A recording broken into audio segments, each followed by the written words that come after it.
Wow. That must be from a previous lifetime that you were a songwriter.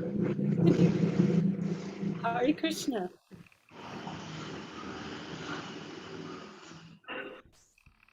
Okay, so I've lined up reading for both Sripad Madvacarya and Mm. also for Sripad Ramanujacharya. Hey, Madhukanta Prabhu is here. Hare Krishna Prabhu. Obeisances to you. Haribopa.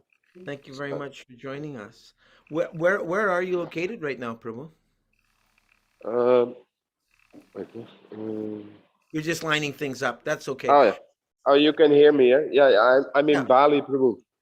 Oh, Bali. I'm in, lucky you. yeah. You Yeah. you and Baba Trini are neighbors. She's in Hawaii. Oh yeah, Oh we'll just stop over and yeah. see each other. Just stop over from Rice and Doll, Yeah, right. little kitchen on the Yeah. Yeah. side. Myself, I like visiting Varshana myself. Ah. Vagina, Only in my mind. Oh, he's here. Nuri made it. Jai in your hurry, He Prabhu. was resting. Hare I was worried he wasn't gonna come. Hello, hello. Jai in your hurry, Prabhu. Obeisances to you. Obeisances to I'll you. give you this Yeah, chair. we have with us today two special guests. We have Krishna Chaitanya Prabhu all the way from Radha Kalachandji's Dham in Dallas. Wow. Yeah. And we have Madhukanta Oh, made a special trip all the way from Bali. And he's here. Oh, And Nahush Prabhu, he's so devoted. He's in his car, but he doesn't want to miss hearing about the right. glories of the previous oh, acharyas. Nahush, Hare Krishna. I was in Dallas. My Nahush, hello. my oldest son, Vrindavan Das, was one of the first three boys that Prabhupada started his Gurukula with in Dallas. And he mentions that in the Srimad Bhagavatam in a purport. Oh, wonderful. Wow. Wow. So I Your son is eternally immortalized in the Bible. It is in Bhagavatam. Bhagavatam. So yeah, and one in 75, I used to do the Dupartik at 7 in the morning every day for Radha Kalachandji, for the deities there, Wow. for about 6 months. Wonderful. And I I love took rest in Kalachandji. Prabhupada's quarters, and in Radha Kalachandji's. In Prabhupada's quarters. I slept with Vijay Prabhu, the minister of Sankirtan. And the next morning I woke up, I just had this irresistible desire to run out on the street and read Prabhupada's books. It's because I had him in my proximity. That is so Yeah. wonderful. Yeah. Yeah. I did my first 64 rounds on Gaur Purnima in front of the Tulsi house in between the buildings in Dallas. We finished with Kalpalatik. We decided to chant 64 rounds and we stayed up all night and we went to Mangal Artik when we finished 64 rounds. Wow.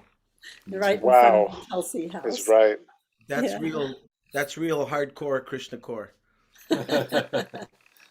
Yeah. So Was that this is Pragosh what's sleeping on the booth at the airport? oh, and this is what's your name, Madhukanta?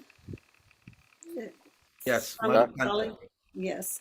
And Hare then Krishna, your Prabhu. name, Prabhu, the one at Kalachandji's house? Krishna Chaitanya. Krishna Oh, Chaitanya. that's easy Das. to remember. Krishna Chaitanya Yeah. Das. And I think you look very familiar. Did you ever come to Los Angeles when did Yeah. Yes, I was. My transcendental uh, birth, I suppose, happened in San Diego. Hey, San Diego, my son also.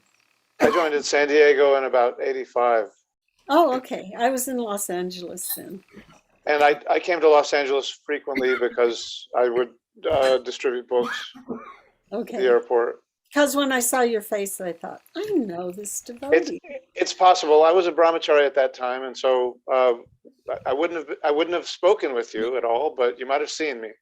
Oh, yeah, because whenever a devotee wasn't always there and they were there, we always noticed them. Oh, okay. I'm going to chant because it's the disappearance of Sripad Madhvacharya today, and also the disappearance of Sripad Ramanujacharya tomorrow. Then I Okay. thought I would sing what we traditionally sing for the departure of a Vaishnav. Um, but it's not possible for us to respond, unfortunately, unless we're like really highly tuned into one another because of the lapse in time. I'll that's put it on mute. pretty hard to. Yes, put it on mute. I'm just going to go Us- through everything once. Okay, we'll sing along on mute. Yeah, sing along on mute. Sounds good. So if everyone could just mute, and I'll go through this by Srila Narottam Das Thakur. His official name is Swa Parshad Bhagavad-Gita Janita Viraha. Oh, there's a lot of noise in the background. I don't know what that is. Someone's not on mute. I hope I can stop coughing here so that I can actually start singing. I just had a shot of spirulina. Got caught in the throat. Excuse me.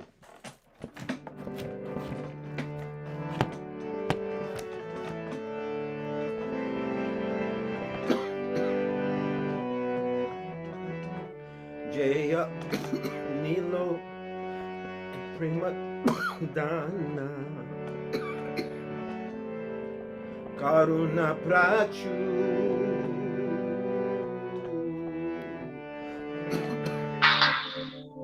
Prabhu Madvacarya Thakur Kaha Mora Swarupa Kaha Sanatan Kaha Dasa Raghunatha Patita Pavan Kaha Mora Bhatta Juga Aha Kabira Eka Kale Kota Gela Gorana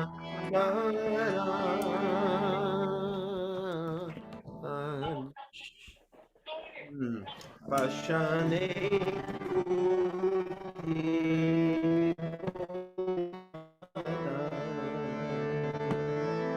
Anale Pashibo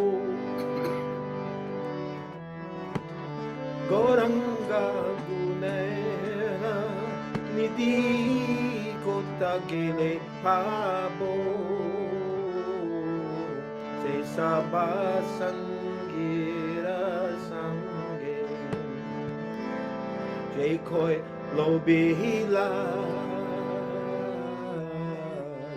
Se Sangana Paya Kande Narota Moda Hare Krishna Hare Krishna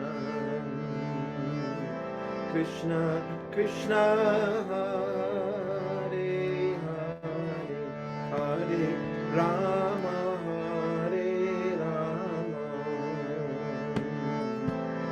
Rama Rama Rama Hare Hare Hare Krishna Hare Krishna Krishna Krishna Hare Hare Hare Rama Hare Rama Rama Rama Hare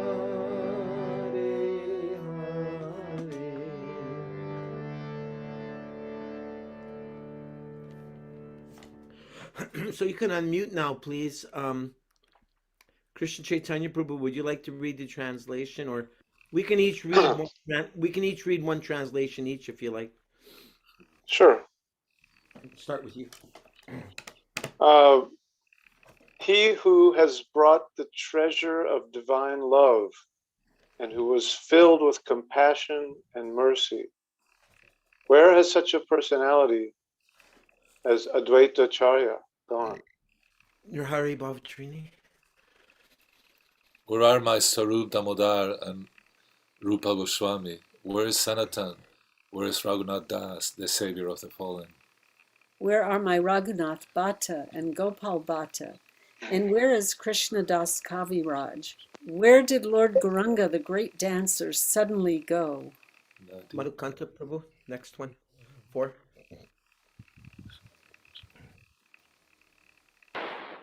Haribol Prabhu, yeah, I sent already a message in the chat that I'm very busy, Oh, so I'll just be listening to. okay, that's fine. That's fine. Nahush Prabhu, number 4.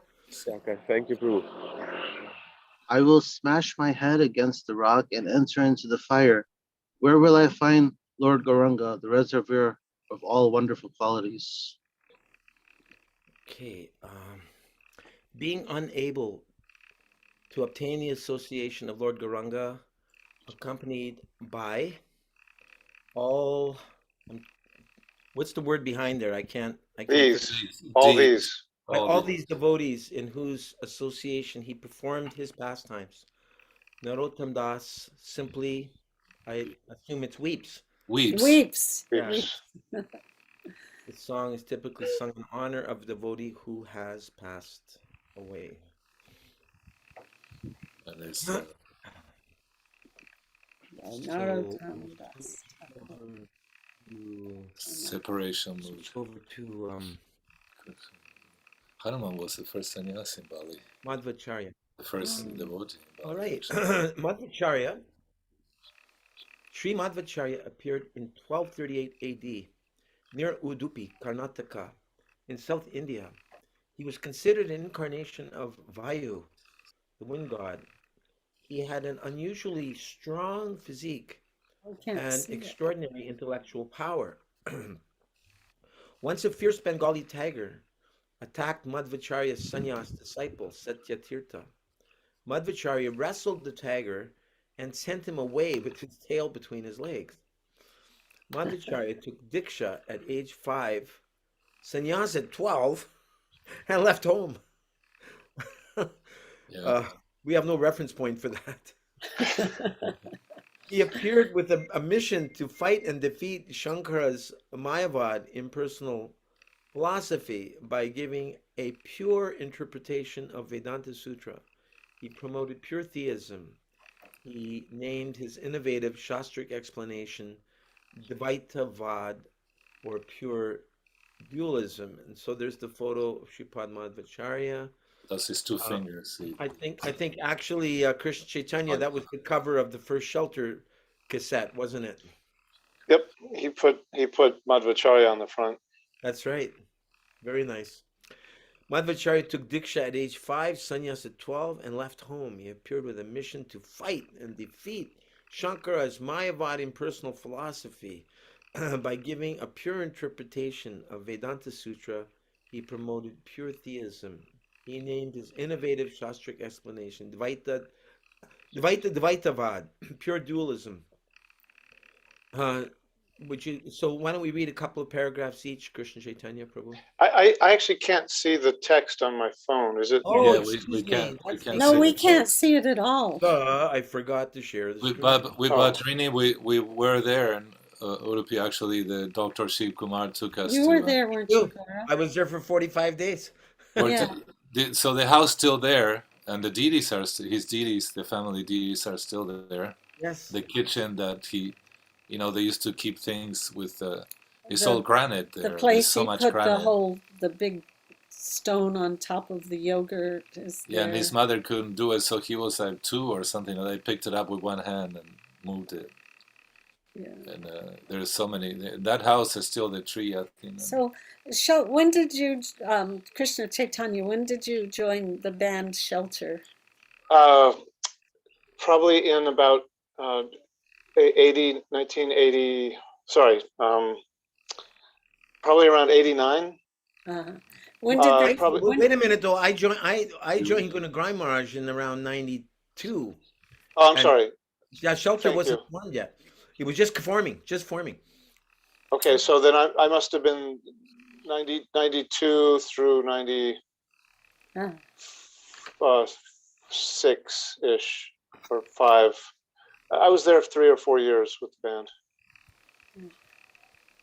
Would you like to read the next two paragraphs? Yes, yes, please. After Shankaracharya, who had previously toured India spreading impersonalism, Madhvacharya also traveled the length and breadth of India preaching personal theism and devotion to Lord Vishnu.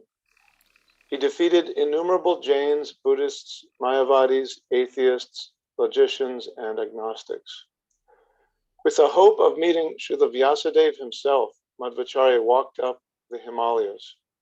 Vyasadeva gave him a Shalagram Shila called Ashtamurti, approved his Bhagavad-Gita commentary, and blessed Madhvacharya with deeper realizations of the Shastras. Nirhari and Bhavatrini. Sorry, we're muted. In Udupi, Madhvacharya installed a beautiful deity of Gopal, standing alone, holding a cowherding stick. This deity manifested from within a chunk of Gopi Chandan, sacred clay. He established 8 mats, temples, to lovingly serve Udupi Krishna. The sannyasis, leaders of each mat, worship the Krishna deity with a rigorous regimen of ceremonial ritual, punctuality, and impeccable personal conduct. Every Ekadashi, they observe Nirjala, total fast, all food and water. 2 paragraphs? Yeah. The Gaudiya Vaishnava Sampradaya originates with Madhvas. Sri Chaitanya Mahaprabhu and his followers thoroughly studied Madhva's works before compiling their philosophy. For the Satsandharva, Sri Jiva Goswami drew heavily from Madhva's writings. Jiva Goswami found the Gaudiya philosophy of Achinta Veda Abheda Tattva in Madhva's Bhagavad-Gita. Sri Chaitanya himself visited Udupi, the seat of Madhva's sect. The Lord introduced Harinam Sankirtan into their sect. The Madhvas and Gaudiyas share many of the same philosophical points. Both consider it necessary to surrender to the lotus feet of the Guru, Guru Padashraya. In Sutra Bhashya, Madhvacharya cites the Brihat Tantra and Mahasamhita to show that a disciple may reject a bogus guru who proves to be useless. He may then accept another qualified self-realized person as his guru. In the Pramaya Ratnavali, Sri Baladev Vijayabhushan summarized the 9 principles common to both Sri Chaitanya's and Madhva's teachings. In Vaishnava Siddhanta Mala, Srila Bhaktivinoda Thakur says, Sri Chaitanya Mahaprabhu ordered all Gaudiya Vaishnavas to carefully observe the 9 instructions of truth given by Sri Madhvacharya through our Guru Parampara. You want to just mention what's under the photo of Udupi Krishna, Bhavatrini, in Udupi? Oh. In Udupi, Madhvacharya installed a beautiful deity of Gopal standing alone, holding a cowherding stick. This deity manifested from within a chunk of Gopi Chandan, sacred clay. He established 8 mats, temples, to lovingly serve Udupi Krishna. In the image, Udupi Krishna Karnataka. Karnataka. Is that a different one? No, No, that's the province. Karnataka. No, this is the. Is that where Udupi is in Karnataka? Yes, yeah, that's Okay. yes, correct. Yeah. Is that South India? Yes, it's in South India, Okay. on the Arabian Sea. Haribol. Haribol. Haribol. So, Is that yeah. Patni? Yes. You know the story about the chunk. That chunk was on the boat as a ballast. Right. We'll be reading it, I think, shortly. You'll Okay, be reading great. the story. Okay. You know, Balaram was in that chunk also. Did you go to Really? Balaram's temple? It's near the ocean. He refused to Move any further. move any further.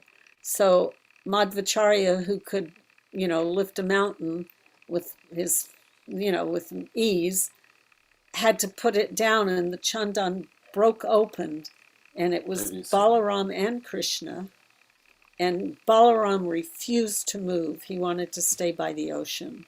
So he built a temple for him there, and he put this huge granite column that's green granite that's about, what, 2 stories high or Something something. like 20 He something just feet, he 30 just feet. built the temple himself by putting this column there, and then he established Balaram there, and then continued to Udupi with Krishna. So that Balaram Mandir is still standing there and being Yes. and Yeah, Balaram it's, But- it's a little neglected. It's neglected. The people It's full of think bats. Balaram is a demigod. They don't think he's the supreme Really? personality of Godhead in that area. Who did you get the proper explanation from? Who explained that to you? When we were there in Udupi, And the priest at we the went. temple. The priest at the ISKCON temple also told us the story. Now you're making me want to go back. Yeah, but that town is loaded. Oh, and The there's a temple there- deity of Lord Ramachandra that was given. Oh, you were going to That's tell. what I'm- That was given to Dasarat before he had Ramachandra. It's on that little circle in where the temple's located.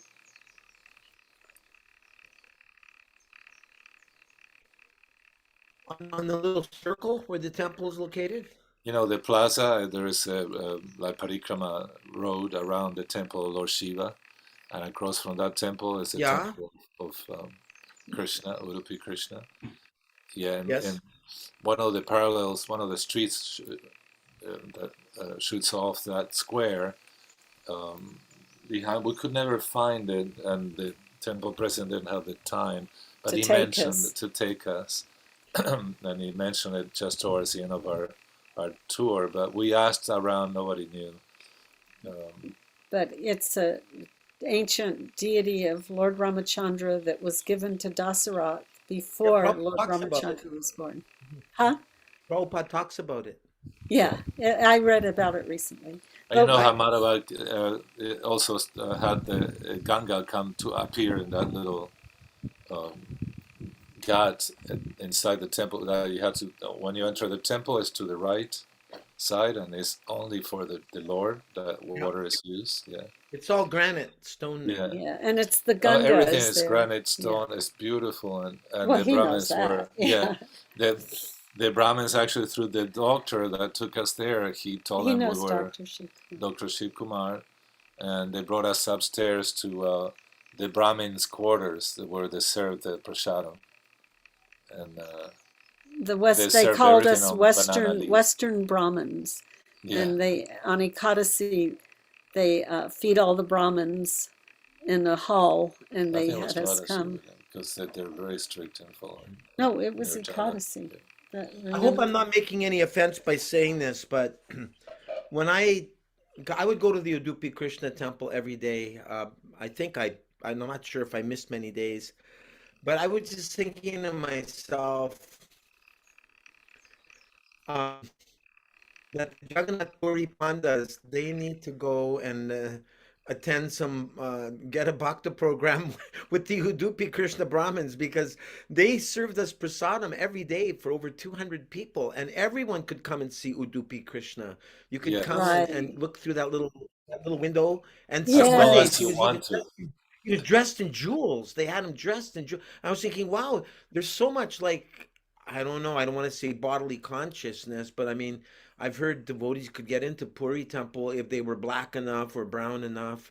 But at the Udupi Krishna temple, they don't care if you're black, brown, yellow, or red. Everyone is welcome, and they serve Yeah. prasadam to 200 people. Such a nice mood. And then they take the deity on the elephant every night. Yes, Yeah. the And they'd little be blowing these horns, and then they'd have Bharatanatyam dancers coming out and performing during the day on a big stage. And I thought, wow, this is Bharat Varsha. This is the Yeah. culture of India. So much going on. Dance, elephant, Krishna on the elephant, everyone welcome, no discrimination. But they She have has rules flowers too, on. because the head priest of the whole temple, inspired by Srila Prabhupada, went to the West to preach, and now he's not allowed to enter the Well, they temple banned them for 7 years. for too. 7 years. Yeah. Because he went preaching in the West, he got banned from Yes. his own temple. Yeah, they're not He supposed to knew leave. They're like he knew Kshetra that would, sannyasis. yeah, he knew that would happen, but he felt compelled to He felt to spare inspired the by glories. Srila So Prabhupada. this is because of the caste Brahmin mentality. Is that what Yeah, you're just the saying? temple Yeah, there's rules. some. It's kind of Yeah, like the priest is never supposed to leave the Oh, temple. there were what wow. seven, So seven. it's almost like they punished him. He Yeah, went yeah, they to punished his him. mercy and he got in trouble. But Yeah, we he were talking to he the was head at that ecstatic. time. We met him. He was ecstatic that he got to preach, and he's Wow. waiting this was a long time ago. He was waiting his 7 years patiently, and very happy that he preached. So many wonderful devotees. Nandapati, would you mind? Nandapati, could you like to I'm continue with just Sri looking at Madhvacharya? Udupi on the map. It's probably a very opulent. I mean, historically, it seems like a very opulent area. Yeah, There's a lot of Naga worship there. yeah, because that land was recovered from the From, Nagas by Parashuram. He brought it up from the ocean, Karnataka. Yeah, I mean, it's a city in the southwest of India, Karnataka. It's known for its Hindu temples. Anyway, Sri Madhvacharya's 9 teachings. 1, Bhagavan Sri Krishna alone is the supreme absolute truth, one without a second. 2, he's the object of knowledge in all the Vedas. 3, the universe is real, Satya. 4, the differences between Ishvara, God, Jiva, soul, and matter are real. 5, Jiva souls are by nature the servants of the Supreme Lord Hari. 6, there are 2 categories of jivas, liberated and the illusioned. 7, liberation, moksha, means attaining the lotus feet of Bhagavan Krishna. In other words, entering an eternal relationship of service to the Supreme Lord. 8, pure devotional service to Krishna is the only way to obtain this liberation. And 9, the truth may be known as pratyaksha, direct perception, anuman, inference or logic, shabda, spiritual sound or Vedic authority. This would make a great The truth, recorded or recorded outside. this would be great to give a Sunday feast lecture on, wouldn't it? The 9 Yes. principles about Madhvacharya. Yes, very good. Now When are you remember going to that, do that it? Lord Chaitanya defeated them. There were 2 things he found that they were attached to karmic karma yoga, and I'm trying to remember there was the second one. It's in Chaitanya Charitamrita. So he weren't really. They couldn't. They didn't quite turn into Gaudiya Vaishnavas. They said, well, we follow in this tradition, so But we're gonna they stick with it. accepted when Lord Chaitanya spoke to them, but then later on they went back. When you say they, who are you referring to? The sannyasis in and Udupi, sannyasis when in Lord Udupi. Chaitanya appeared Uh-huh. there. Was this the Tattvavads?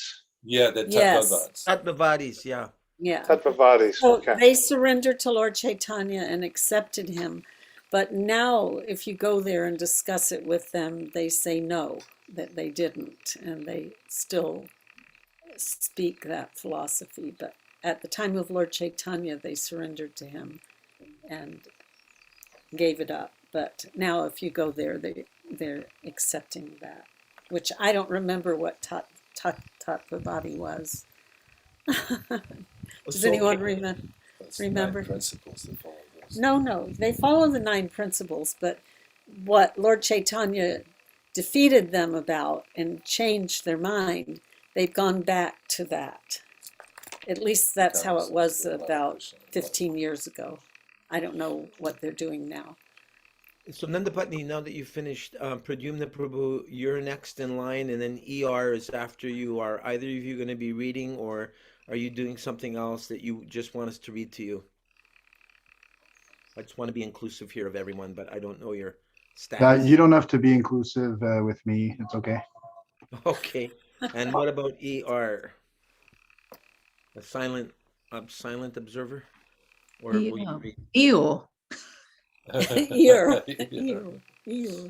Ear's got an There's an ear. emergency. Oh, ear. He's hearing. Oh, yeah. Okay, so back to you then. I believe, let's see. Let me get the page. Krishna Chaitanya or you? Number 9. Sri Madhvacharya serves as Madhavi Gopi in Radha Govinda's eternal Vrindavan pleasure pastimes. Who would have known? I didn't know that. I never knew that. Wow. Liberation moksha means attaining the lotus feet of Bhagavan Krishna. In other words, entering an eternal relationship of service to the Supreme Lord. In the image, Krishna embracing his friend Gopa Kumar. So I see there's a distinction being made there between the Vaishnav or Madhvacharya view of moksha You and that remember of Sarvabhauma Bhattacharya and wanted to change the Srimad Bhagavatam verse, Muktapada, about Krishna. And Lord Chaitanya said there was no need because that mukta, that liberation, refers to Mukunda, attaining the service of his lotus feet. That liberation is what we want. Mm-hmm. So I have another rendition here, because that was kind of short. Yeah. Srila Prabhupada glorifies Sripad Madhvacharya. So we see in our lineage that Srila Vyasadeva was Guru Maharaj for Sripad Madhvacharya, and that cave still exists. We were seeing a photo of that a few days back and up in Badrik Ashram. Yeah, Right. I didn't go to the cave, but I went to Bardrik Ashram.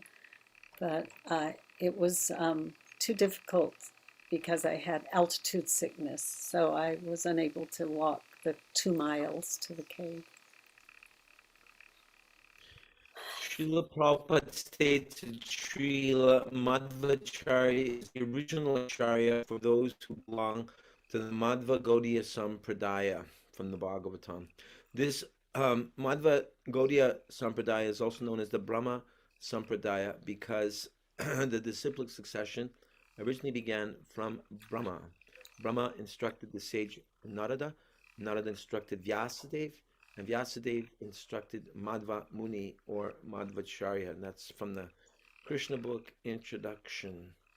So, Nirhari, Bhavatrini, what about a paragraph or two each, please? Yeah, it's your turn. My turn? Yeah. Mm-hmm. It starts with the devotees of Orissa called This is a Udiya. quote from the Chaitanya Charitamrita, Adi Yeah. Lila, 119. Right. The devotees of Orissa are called Udiyas. The devotees of Bengal are called Gaudiyas. And the devotees of South India are known as Dravida devotees. As there are 5 provinces in Aryavarta, so Dakshinatya, southern India, is also divided into 5 provinces, which are called Panchadravida, like our old god-brother Sannyas. The 4 Vaishnavacharyas, who are the great authorities of the 4 Vaishnava disciplic successions, as well as Sripad Sankaracharya of the Madhva school, Mayavad school, appear in the Pancha Dravida provinces.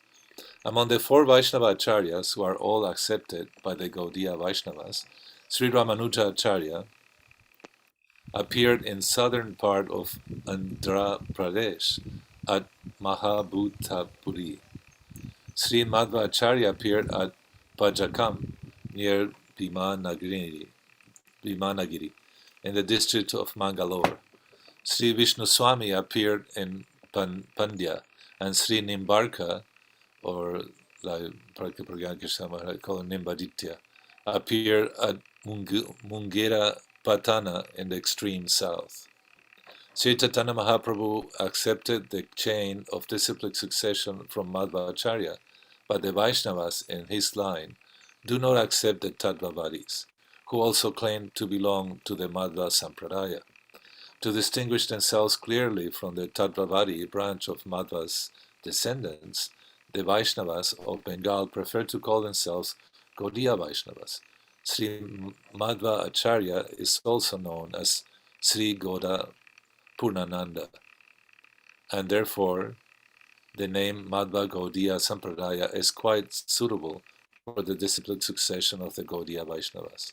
Our spiritual master Om Vishnupad Srimad Bhaktisiddhanta Saraswati Goswami Maharaj accepted initiation in the Madhva Gaudiya Sampradaya. Okay. Was that, yes. The life of Sri Madhvacharya. Chaitanya Charitamrita Madhya 9, 254 through 245 to 278. Sripad Madvacarya took his birth at Udupi, which is situated in the South Karnataka district of South India, just west of Sahidri. This is the chief city of the South Kannada province and is near the city of Mangalore, which is situated to the south of Udupi. In the city of Udupi is a place called Pajaka Kshetra, where Madhvacharya took his birth in Shivali Brahmana dynasty as the son of Madhya Geha Bhatta in the year 1040 Sakhabda, AD 1119. According to birth in Shivali Brahman dynasty, according to some, he was born in the year 1160 Sakhabda, AD 1239. In his childhood, Madhvacharya was known as Vasudeva, and there are some wonderful stories surrounding him. It is said that once when his father had piled up many debts, Madhvacharya converted tamarind seeds into actual coins to pay them off. When he was 5 years old, he was offered the sacred thread. A demon named Maniman lived near his abode in the form of a snake. And at the age of 5, Madhvacharya killed that snake with the toe of his left foot. When his mother was very much disturbed, he would appear before her in one jump. He was a great scholar even in childhood, and although his father did not agree, he accepted sannyas at the age of 12. Upon receiving sannyas from a Chucha Preksha, he received the name Purna Prangyan Tirtha. After traveling all over India, he finally discussed scriptures with Vidya Shankar, the exalted leader of Sringeri Math. Vidya Shankar was actually diminished in the presence of Madhvacharya. Accompanied by Satyatirtha, Madhvacharya went to Badarik Ashram. It was there that he met Vyasadeva and explained his commentary on the Bhagavad-Gita before him. Thus he became a great scholar by studying before Vyasadeva. Excuse me, Nandapatni, before you continue, I'm just wondering, there's like a little crackling sound that's constantly in the background. I'm just wondering where that's coming from. Does anyone else hear it, or is it just me? No, I hear it. Maybe it's the wind here. I don't know if it rests. It sounds like a fan. Let me put mine on mute and see. Oh, maybe it's the wind. We're shutting our door. Is it still there? Constant. Constant. Well, that's not us then. Unless it's coming from that window. I'll mute my There's no noise thing. here, I'm no. going to mute it. Tell me. Okay, we'll see if it makes a difference. Yeah, it's you guys. I don't know what it is. It sounds like maybe it's something in your computer, or maybe it's a fan in there. Or It might even be the computer fan, yeah. Yeah. Anyway, that's really great. It all disappeared. It's not so bad. It wasn't so bad. Yeah. No, anyway, somebody else sent me a message and they thought that they couldn't take it. So everyone's going to have different opinions. And I'm trying to please everybody, and that's not possible to do. Okay, Nandapatni, would you like to continue? We'll just stay on mute unless we're supposed to be reading. Okay, thank you very much. So by the time he came to the Ananda Math from Badarik Ashram, Madhvacharya had finished his commentary on the Bhagavad-Gita. His companion Satyatirtha wrote down the entire commentary. When Madhvacharya returned from Badarik Ashram, he went to Ganjama, which is on the bank of the river Godavari. There he met two learned scholars named Sabana Bhatta and Swami Shastri. Later, these scholars became known in the disciplic succession of Madhvacharya as Padmanabha Tirtha and Narahari Tirtha. When he returned to Udupi, he would sometimes bathe in the ocean. On such an occasion, he composed a prayer in 5 chapters. Once, while sitting beside the sea, engrossed in meditation upon Lord Shri Krishna, he saw that a large boat containing goods for Dwarka was in danger. He gave some signs by which the boat could approach the shore, and it was saved. Right. Oh. Okay, the owner of the boat wanted to give him a present, and at the time, Madvacarya agreed to take some Yeah. gopi chandan. He received a big lump of gopi chandan, and as it was being brought to him, it broke apart and revealed the large deity of Lord Krishna. The deity had a stick in one hand and a lump of food in the other. As soon as Madvacarya received the deity of Krishna in this way, he composed a prayer. The deity was so heavy that not even 30 people could lift it. Madhvacharya personally brought this deity to Udupi. Madhvacharya had 8 disciples, all of whom took sannyas from him and became directors of the 8 monasteries. Worship of the Lord Krishna deity is still going on in Udupi, according to the plans Madhvacharya established. Excuse me, there's a lot of noise coming from somebody. I don't It know was who that's coming from. Madhukanta Prabhu just muted. That was him. Oh, good. It's all Okay, good thank now. you. Thank you.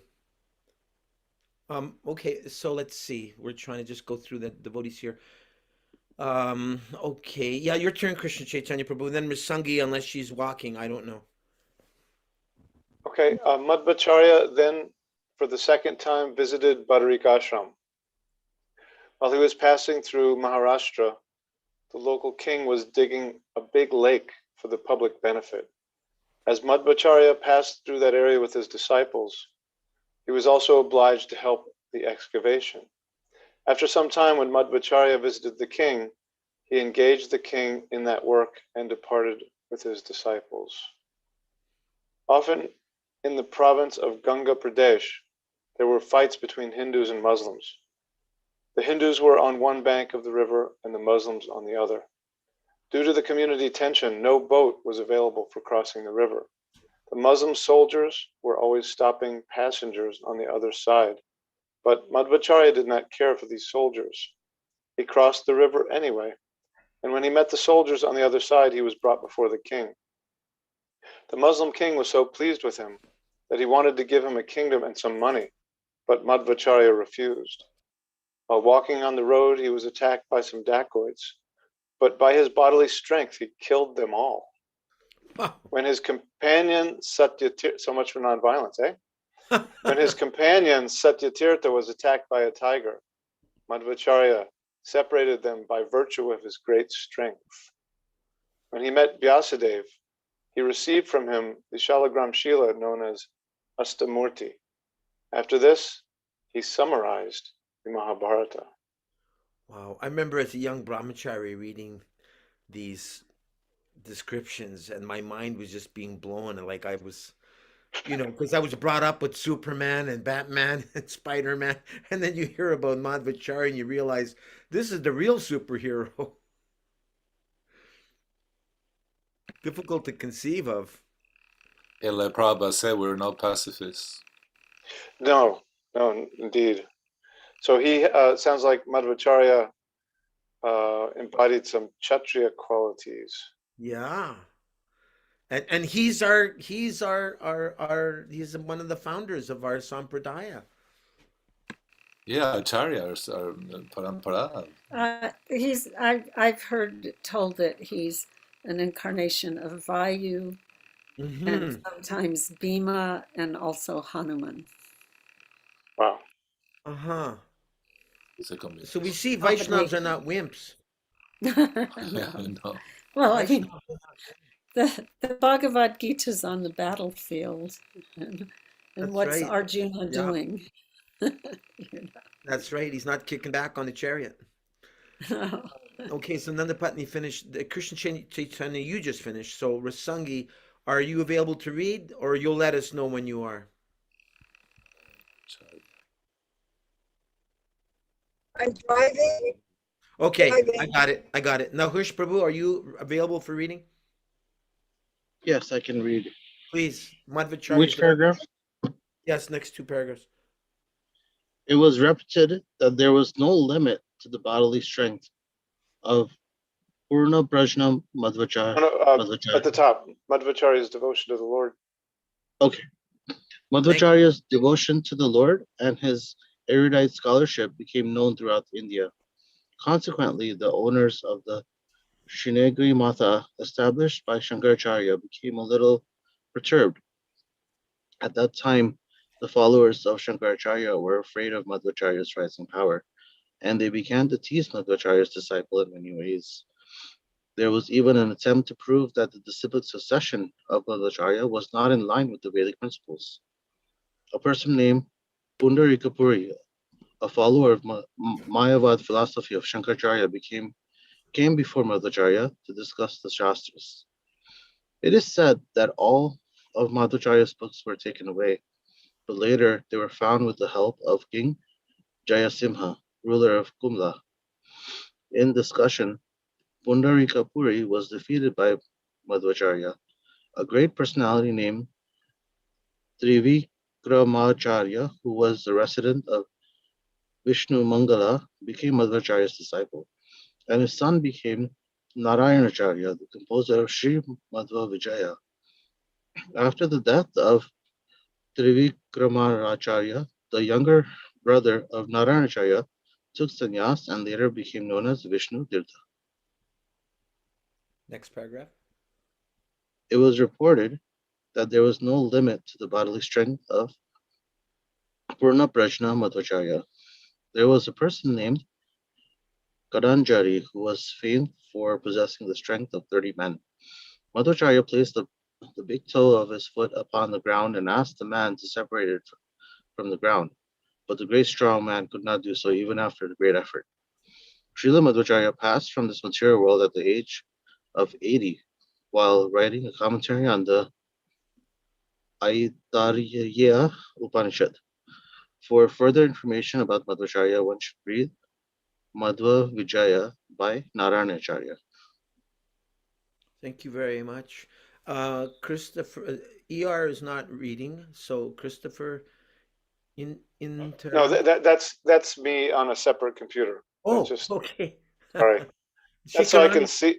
That's so I okay. can see your screen big. No worries. Thank you. Yeah, Shikarani, you have not read. Would you like to read the next two paragraphs? Just see how Prabhupada is guiding us to read from another Acharya. 1 second. Yeah. Uh-huh. Shikarani, are you reading? From which paragraph? The Acharyas of the The Madhva. Acharyas. Okay.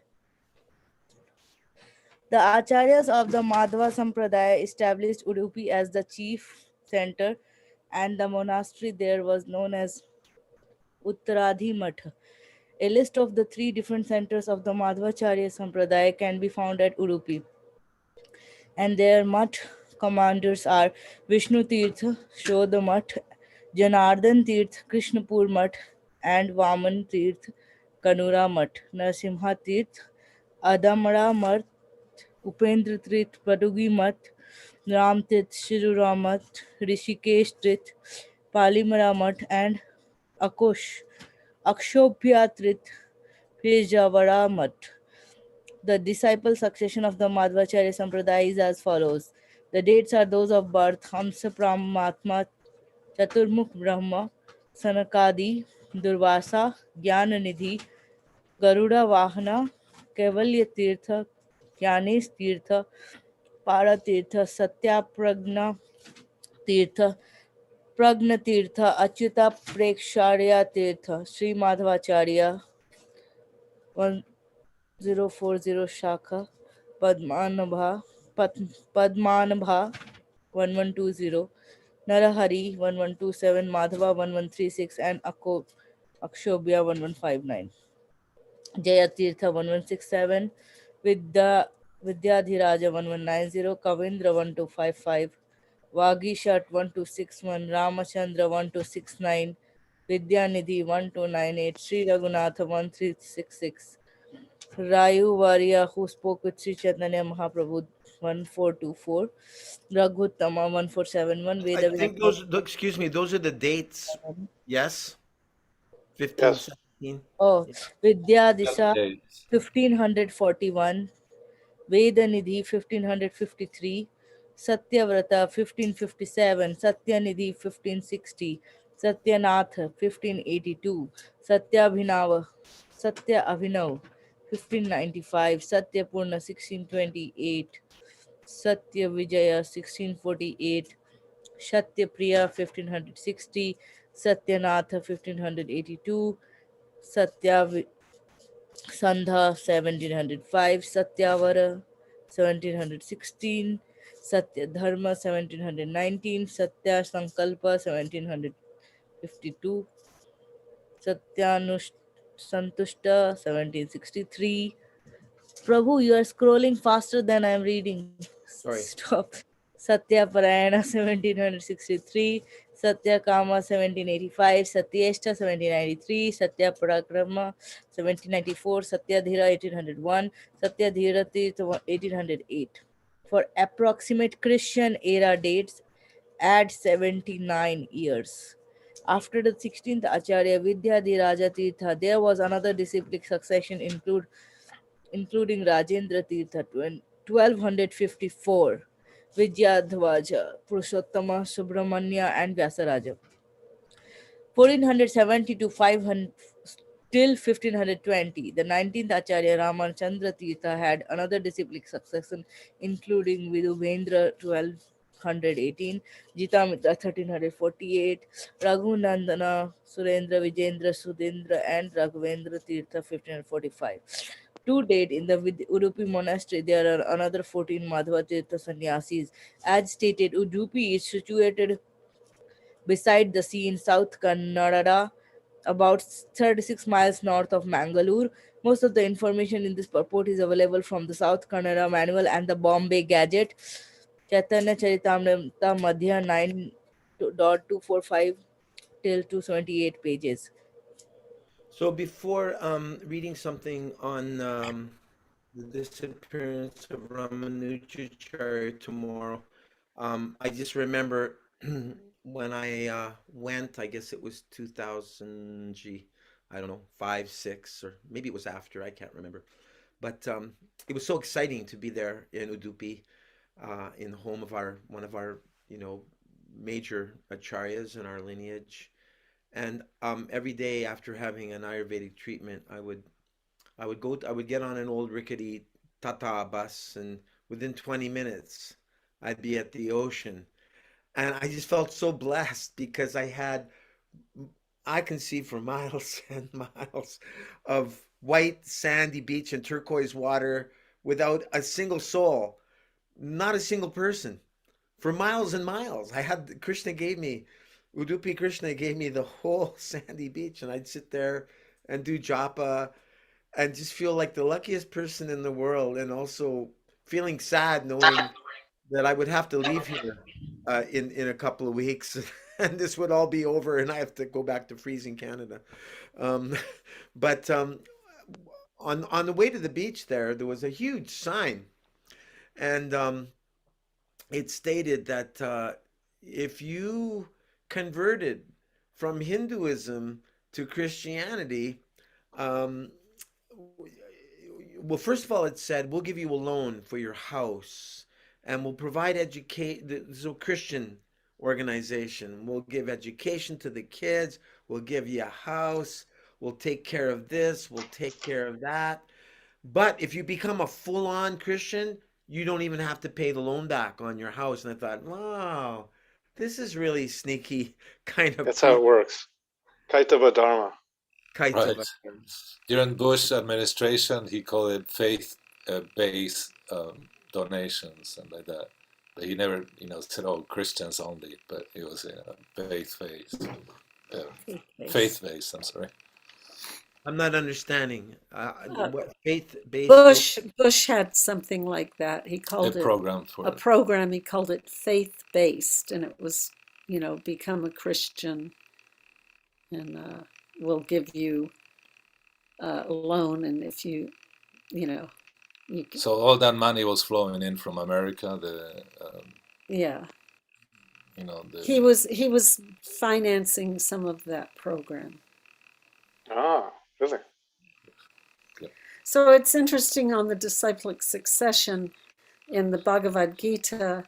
it goes Madvacarya, Padmanava, Narihari, Madhava, then Akshobhya, Jayatirtha, Vijayanidhi, and then it changes. And I noticed Prabhupada said they go to a different succession. So we don't follow their succession up to today there. I just saw that. We don't follow the Madhvacharya succession? No, we No, stop. so it's Lakshmi We Tirtha or stop something. after,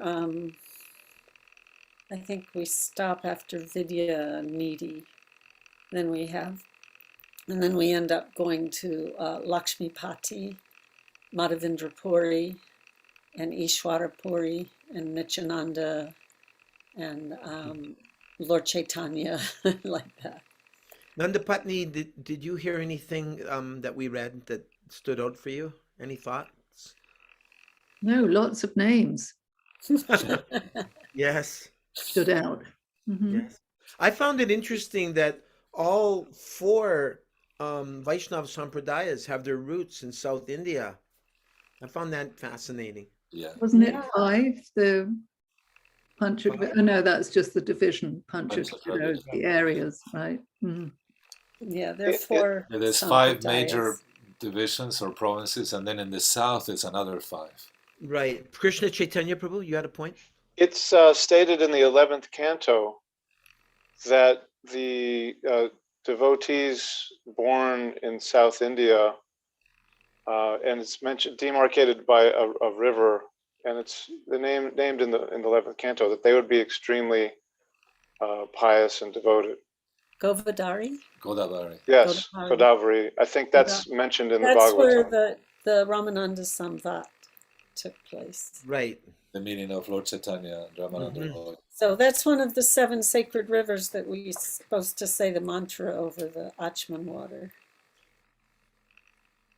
Ganges Cha Chamunachaiva Godavari Sarasvatam Narmodi Kaveri Galismin Sinidim Kuru. And My- yesterday, yeah. My Go ahead. Pujari days. Right, And yesterday was the appearance of the Narmada River. Oh, yesterday. Yeah, Mhm. somewhere. It could be today somewhere. Shikarani, with all that you heard that we read tonight, did some thoughts come for you? I mean, you're coming from the holy land of Bharatavarsha. Are you a little familiar with the Vaishnav culture of South India, or because you're from Bihar, that was unknown to you? So I have gone to the Udupi temple, Oh, nice. and I know that it's very famous, but I'm not much aware about like the sampradaya and those things. But I know that the temple is very. So my brother was actually studying in Bangalore. He did his engineering from Bangalore. So when we went to visit him in Bangalore, we made sure to go and visit the Krishna Temple, and it looked like a really big deal there, like a very pious and famous temple. There's also a very big kind of what do you guys call it? Like it's a place where people take holy bath. Gut. So everybody Got- first got- goes and takes the holy bath there, and then they go and visit the temple. Nahush Prabhu is such a gentleman. He's raising his hand, and that's actually the best way to do things. If anyone wants to speak, if you go down to the bottom here, there's a little option there for reactions, and if you touch reaction, you can get raise hand. So then that way everyone gets to speak. So Nahush Prabhu, please go ahead. What was your point? Yeah. I just wanted to say, I think there's an echo. Oh, there we go. This better. Wait. Can you hear me now? Okay. There's an echo. It's not intelligible. You've got two things going on. When you speak, there's a reaction. Yeah, this is weird.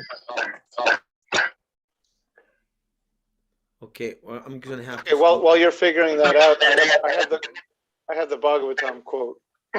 Okay, good. Go, please. This ahead. is from the 11th canto, chapter 5, text 38 and 40. the inhabitants of Satya Yuga and the other yugas, O king, want to take birth in Kali Yuga because in Wait a that minute. age. Somebody else is feeding back here. I don't know what's Okay. going on. Someone seems to have two different. I think Dhaneshwar Prabhu needs to mute. That'll help. Who needs to mute? Testing. You're nice and clear now. It's better now. Yeah, thank you. May I read this Bhagavatam Yes, please. verse? Please. Okay. So again, from the 11th canto, chapter 5, text 38 through 40. The inhabitants of Satya Yuga and the other yugas, O king, want to take birth in Kali Yuga, because in that age, O great monarch, everywhere one can find devotees of Narayana. One especially finds them in great numbers in the provinces of South India. The human beings there who drink from the water of the rivers, the Tamraparni, the Kritamala, the Payasvini, the extremely pious Kaveri, the Mahanadi, and the Prachiti, O Lord of men, are most pure-hearted devotees of the Supreme Lord Vasudeva. And what was that in connection with, Prabhu? The sacred rivers Okay. And also what stands out in and South the India. people of South India being Pious. inclined toward devotional. I just And then read Tirupati recently that is there too. another name for the Govardhari is what was it? Was Kaveri? Or That's another river. what he said. Kaveri. Kaveri, I was just reading a quote that said the 7 rivers, and Kaveri was a second name for one of them. I thought it was the Govardhari.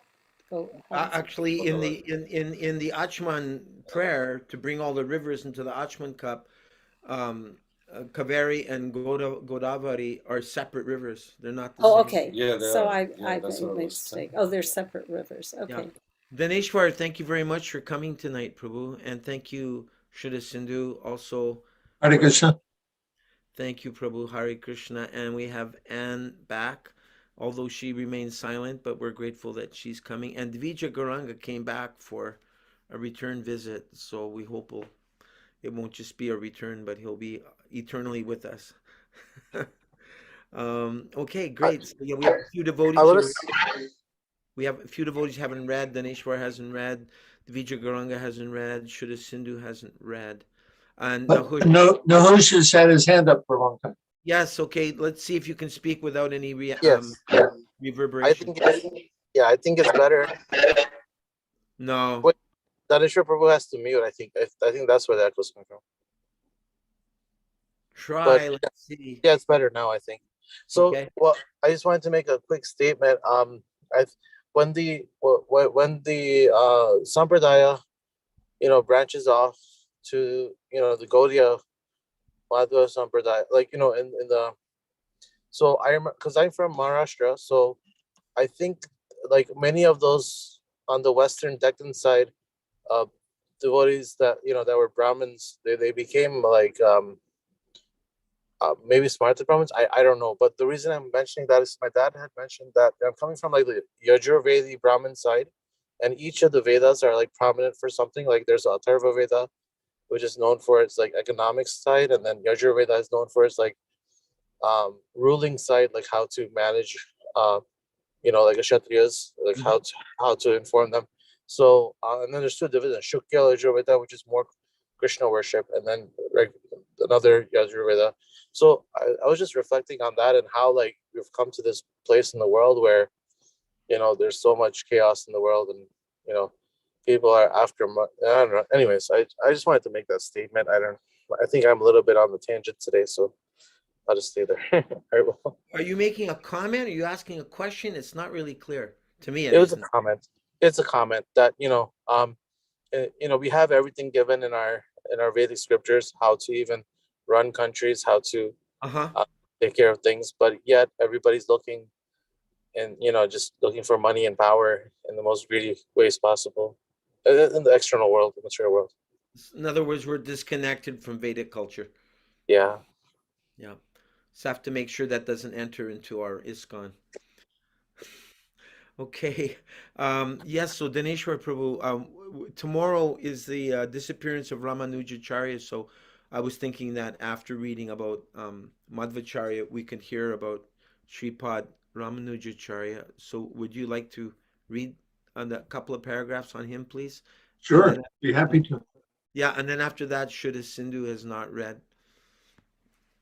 Please, Prabhu, you can see the screen. Ramanujacharya biography. Srimad Ramanujacharya's life history by Sri Bhaya Vedanath Anbil Ramaswamy. Sri Ramanuja, 1017 to 1137, current era. The most important philosopher saint of Sri Vaishnavism, Sri Vaishnavam, and one of the most dynamic characters of Hinduism. He was a philosophical as well as social reformer, displaying a Catholicity that was nearly unparalleled in Hindu religious history before him. So Catholic is a word that means universal and or open to everybody.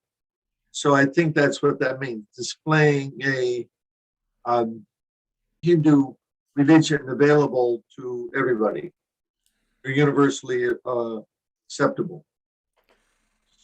He revitalized Indian philosophy and popular religion so much that nearly every aspect of Hinduism has been influenced by his work.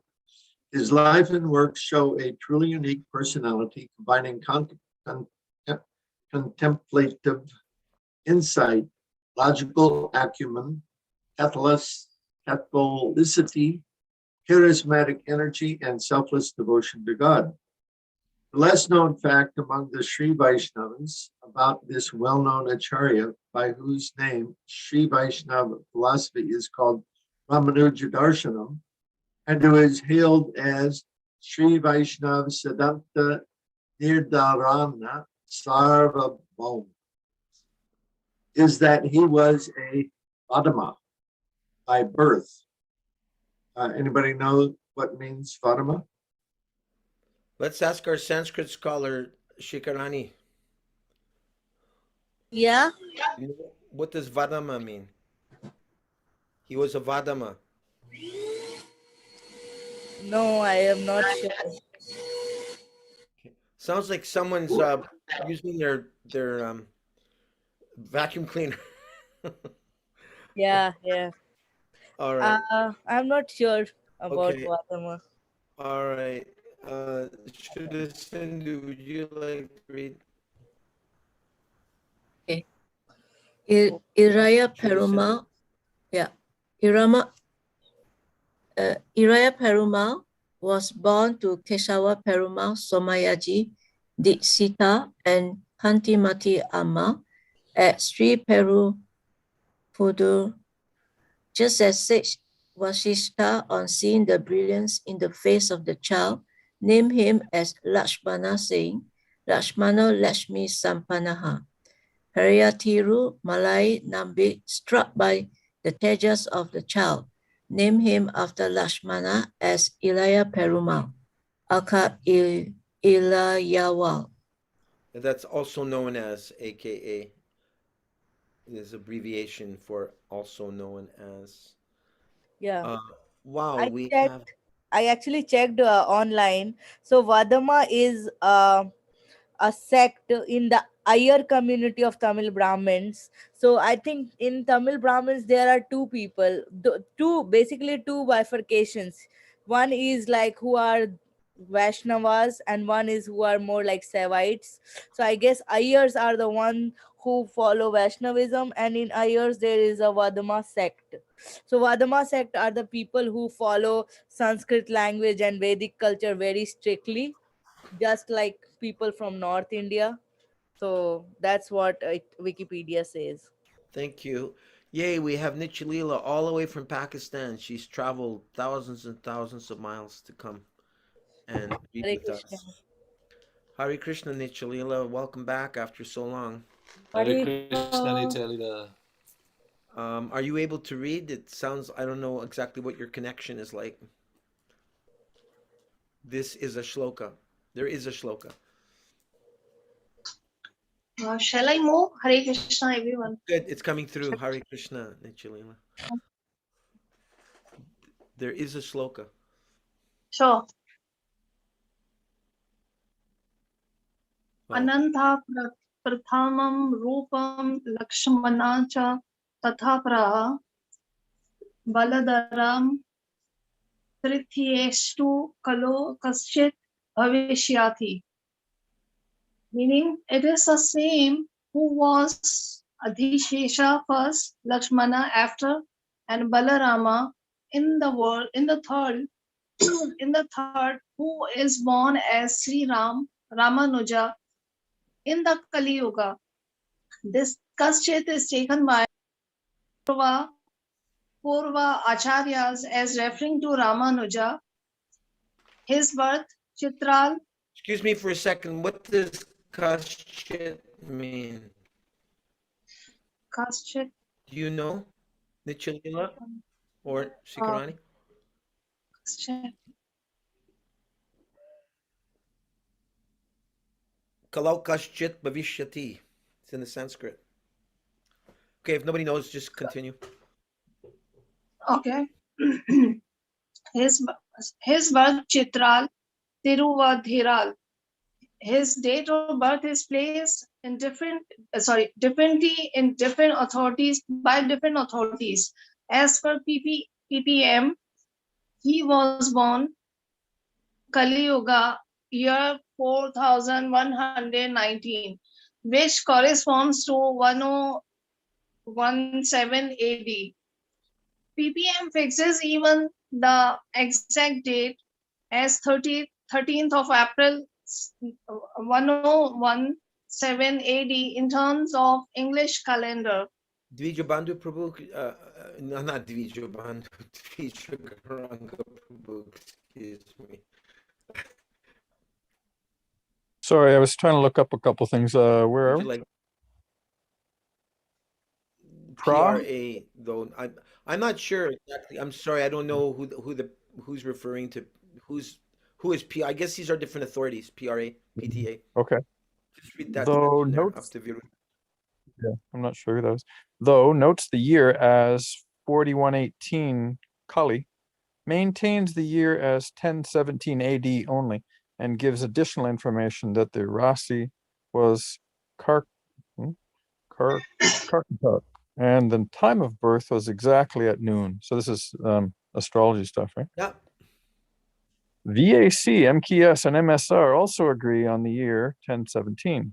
PTA gives a few more details, like the Yogam being Ayushman, Karanam being Bhadra, Gotra being Harita, Sakka being Yajus, Sutra being Apastamba, and Sect being Varama. See page 45 of GLE. PPM and ATA mentioned the year as Pingala, month Chitra, and the constellation Variraj,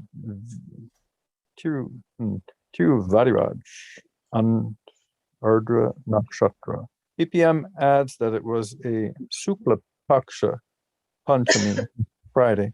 It will be for the research-minded scholars to piece together all these details to arrive at the correct date, time, etc. Why don't you read that paragraph just so it's a little more coherent for us?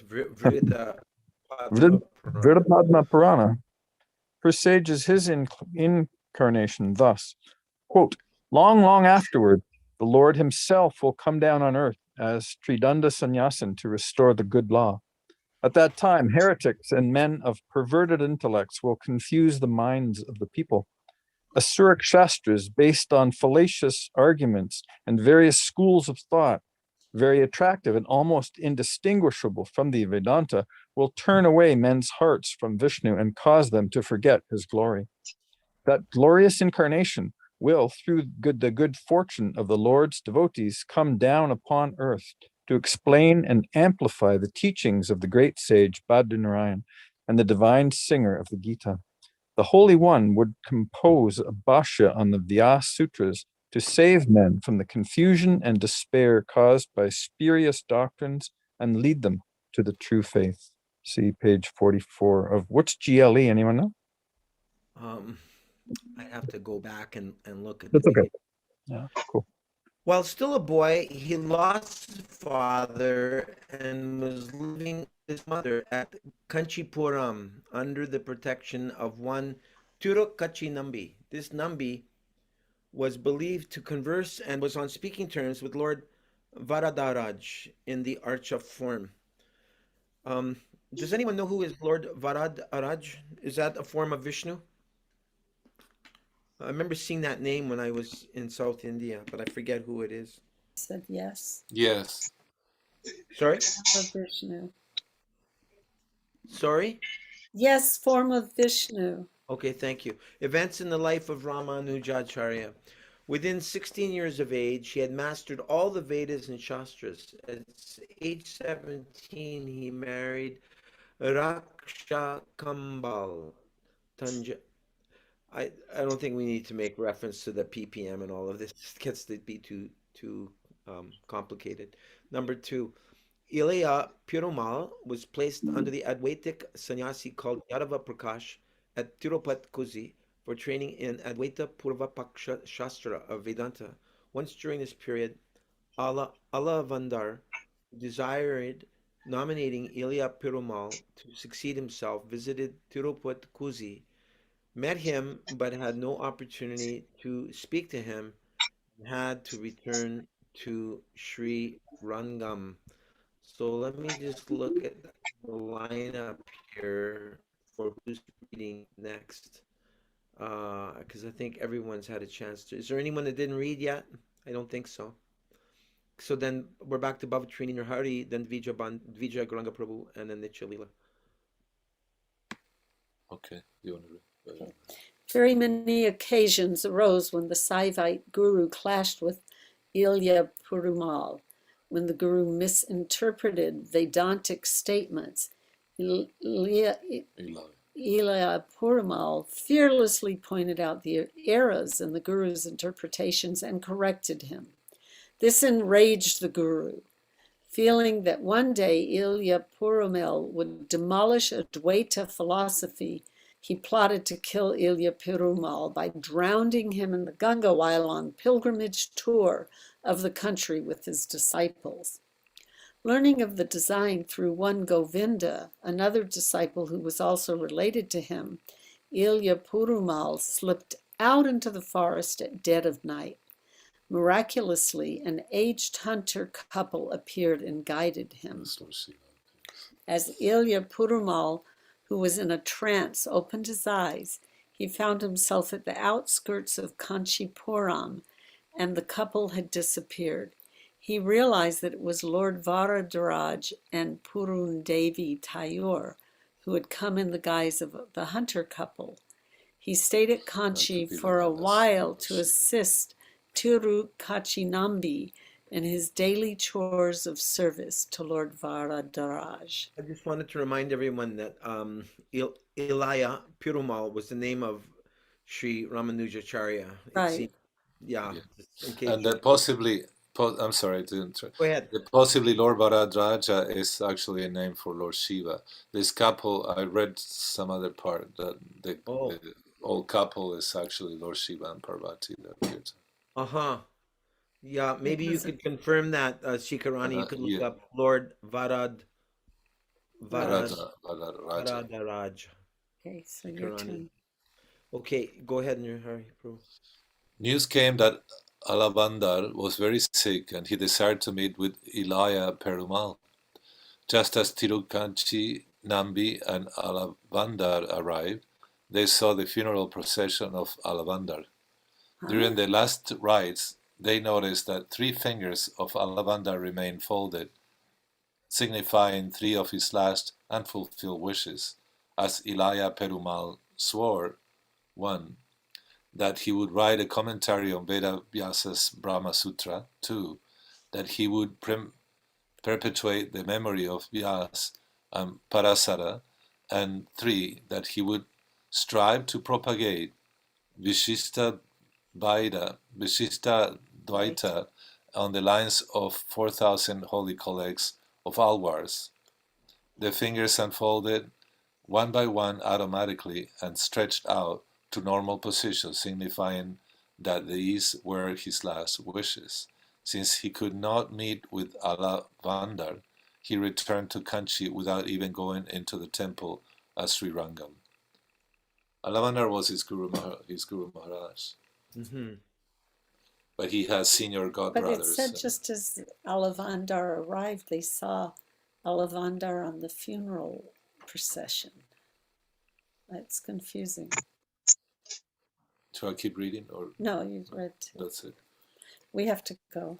Dvija Garanga, why don't you read all of number 4? We have to leave Prabhu in about 5 minutes. Okay. So we're just All right. we're saying Daneshwar goodbye Prabhu, are you okay? Daneshwar Prabhu, are you still with us? Yes, you I'm, are. I'm here. Yeah, why don't you come on camera for a sec, Prabhu? I don't know if you're able to. I just wanted to remind everyone that you're going to be giving a talk in our series of the global scam and Krishna's plan. And I was just wondering, do you have a title for what you will be discussing on Friday? My little privacy little thing keeps falling down. Okay, what am I going to be discussing? I'm going to be discussing the historical.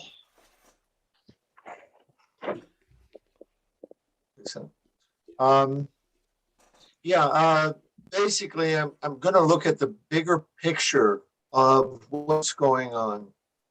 Not just at actually the vaccines, the virus, these are just small parts of a bigger picture. I'm going to look at the bigger picture, how that fits in, and I'm going to explain in great detail, the nature of the demonic mentality and how we can see that it being played out in what's going on, this giving us a clue for where this whole thing is going.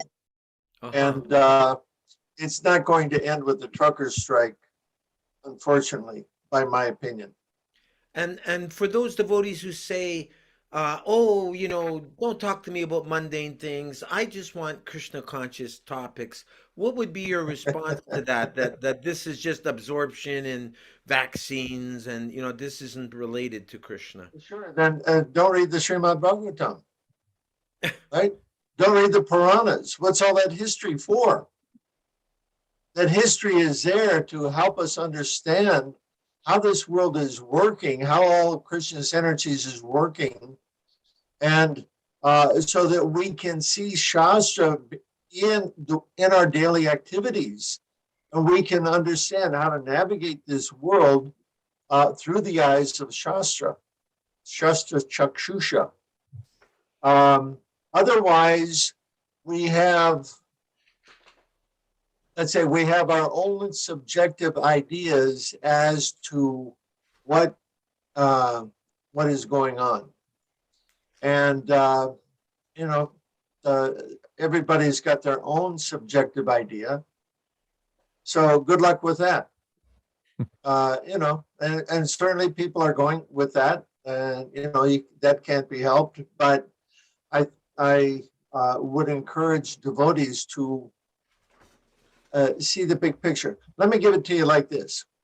You've got a rat in a maze, right? And he's going around, and all he sees, he's looking for the cheese, and all he sees is white walls, and he can go here and go there, right? So he's at a bit of he's being challenged. The lab technician, on the other hand, the guy who set up the maze, he's looking down from on top. He can see the entire maze. He can see where the mouse is going, where he's going wrong, and so on. So which perspective would you rather have? Would you rather be the mouse, or would you rather be in the position of the lab technician who can see where the cheese is? I'd rather see That's the difference. I want to see. You get the big picture, or you get the limited picture, as you like. What? Thank you. That's an interesting analogy. Um, there's that verse in the Shishopanishad where the Lord states that one must study knowledge and ignorance side by side in order to achieve liberation. Correct? The full blessings of immortality, if I remember correctly. Yes, thank you. Full blessings of immortality. Yeah. Because some devotees, I just want Leela Prabhu. I just want to hear about the Lord in Vrindavan or Lord Chaitanya. Don't start. Okay, God bless them. Uh-huh. Nothing wrong. I don't have any complaint with that. I think that's okay too. I don't think we should. I mean, that sometimes people say, "Oh, you're just ignoring what's going on in the world." But hey, if we can do that, I think that's fine. It's not that I'm not taking good care of myself and not being a responsible citizen, but I'm choosing where to put my energy. You understand, Gora? Yeah, I have just so much energy, and my decision is to apply it here where it makes me feel good. It helps me progress in my life, and keeps me in a good space. Sure. You know what I mean? I have no argument with that. God bless you. Thank you. Wonderful. There's a lot of other people who look and see what's going on in the world, and they get confused, and they're trying to figure it all out. And okay, I've got a perspective. I don't say I have the perspective. We've had how many other devotees speaking on your forum for that? So we get a variety of opinions, and we get to, all of us, we all have to make our own way in this world based on the evidence that we choose to accept. So I want to present information from the Bhagavatam, from the Mahabharata, and also connecting a lot of the dots that you don't get if you're only looking at one piece of the puzzle. If you're just a rat in the maze, you may not see the bigger picture and the cheese. Or the other one, the other analogy is you get one piece of the puzzle, or you get the whole puzzle assembled. So whatever you like. And we're all detectives in spiritual life. We like to hang out with those who kind of like are inspired by similar things to us. We like like-minded things, and we have different moods. If you read Srila Prabhupada's Back to Godhead, like his early years, he was often drawing from the news, and then he would give a scriptural perspective on it. It was very timely. Yeah, very good. Srila Prabhupada said we should preach like that. He said everyone should write for BTG and just take a headline out of the newspaper and make a commentary on that. And this is Sambandha Gyan. This is first level, Sambandha Gyan, Abhideya Gyan, and then Prayojan Gyan. Well, social media, you don't have to wait for a publication of a restricted publication. You can just do it on Facebook or any social media. You can do it yourself. You'll find people interested in it and then reciprocate. Right. I don't have any problem with people sharing information. I don't like when it's shoved down my throat. Who does? Or when I'm told that, I'm not being Krishna conscious, or there's some implication that, you know what I mean? Krishna's in everybody's heart. Don't you believe that? He's guiding us all according to our dictates, our desire, and he's in control. If I'm trying to influence people repetitiously and seriously to do something different than what's going on in their own hearts, that is not good either. We live in a very strident world, and it's a marketing world. Everyone's shoving everything down our throat. They're trying to seduce us or scare us. When it keeps coming up and there's fear and there's such animus, don't do that. Don't push it. Just present intelligently and let people decide for themselves.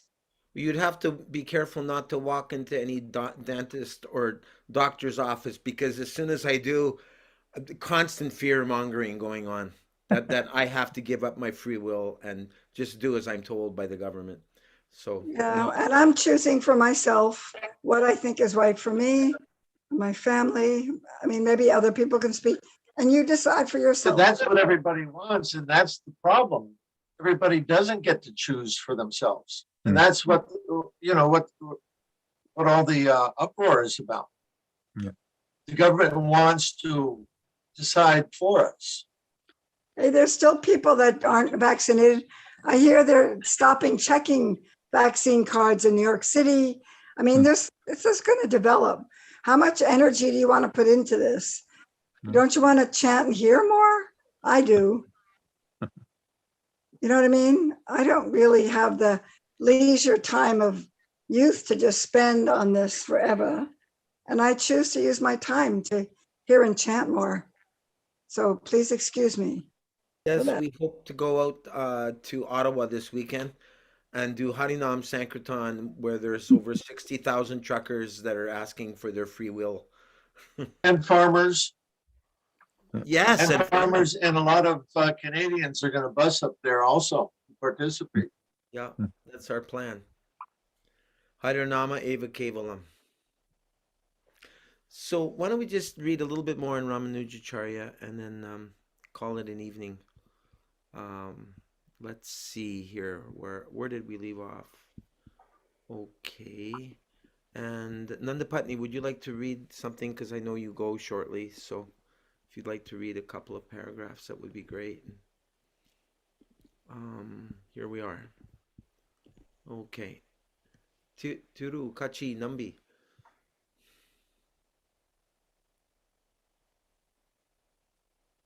Are you there, Nandapatni? She was.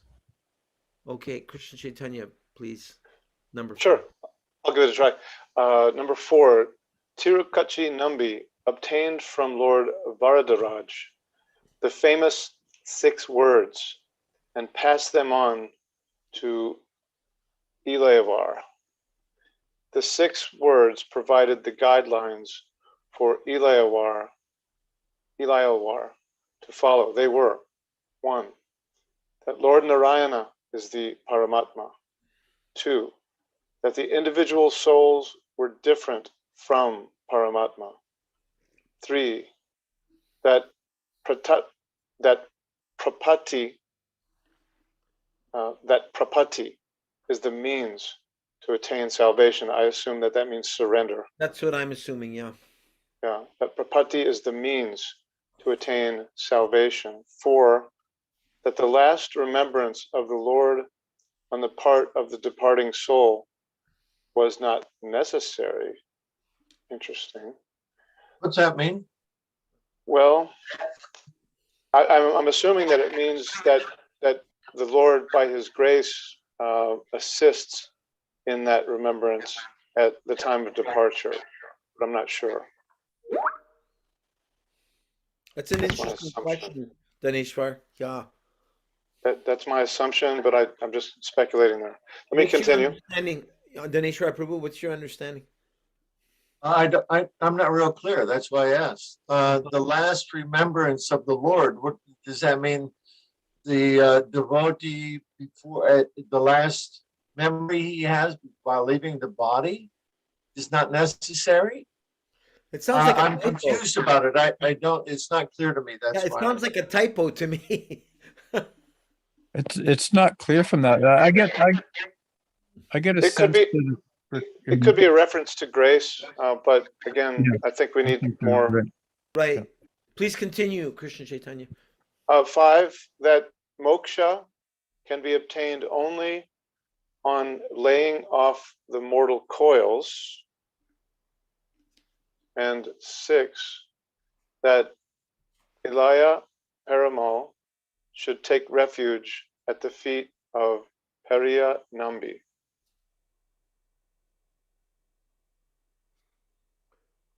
Daneshwar Prabhu, would you like to continue accordingly? Okay. Somebody explain to me who's Periya Nambi?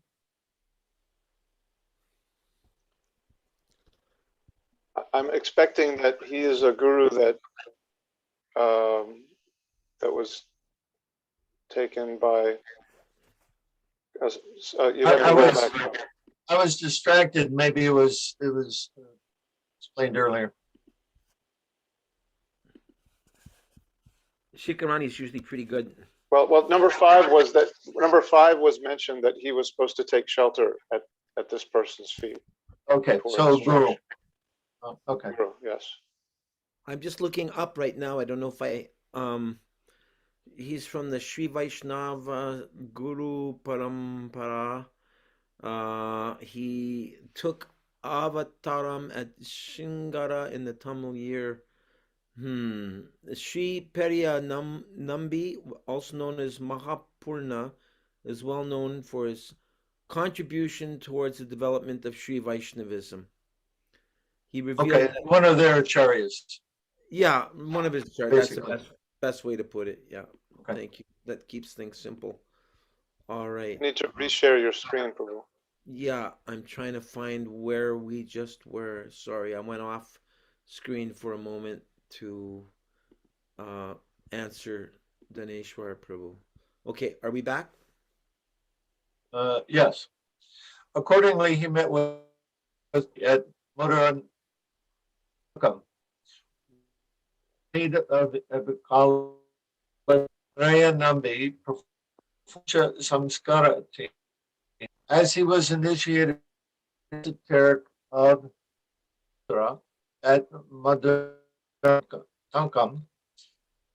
to be known as Vilaindrapati. Both reached Sri Rangam as Chapams, Brahma Sutra, etc. time. It was at this time that Lord called him Namudavar. He is our. Maybe I don't know if you're far from your modem or what, but your sentences are really broken up.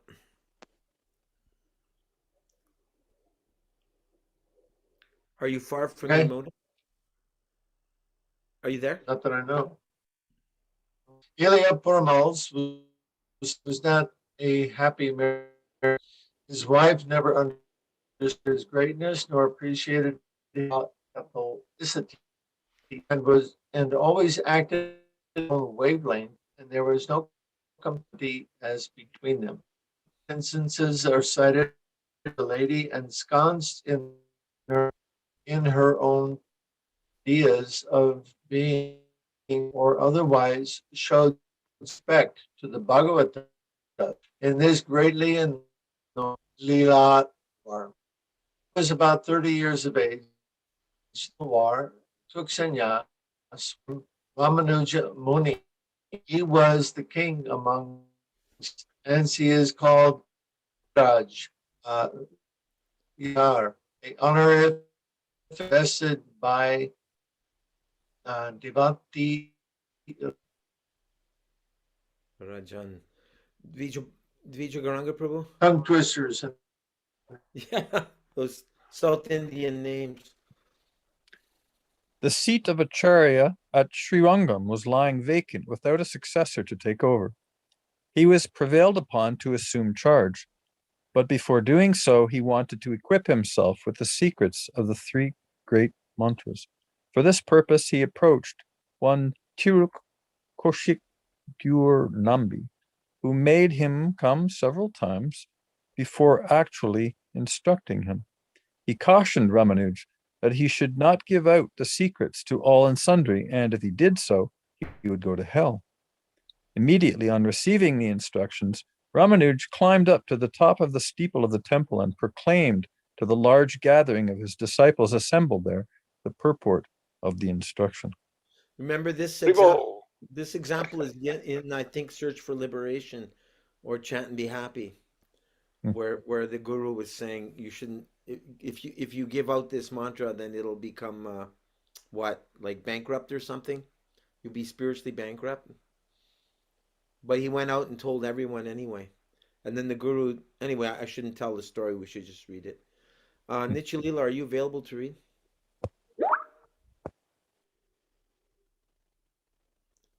The popular belief that he gave out Yes, the thank mantra. you. The popular belief that he gave out the mantras is not correct.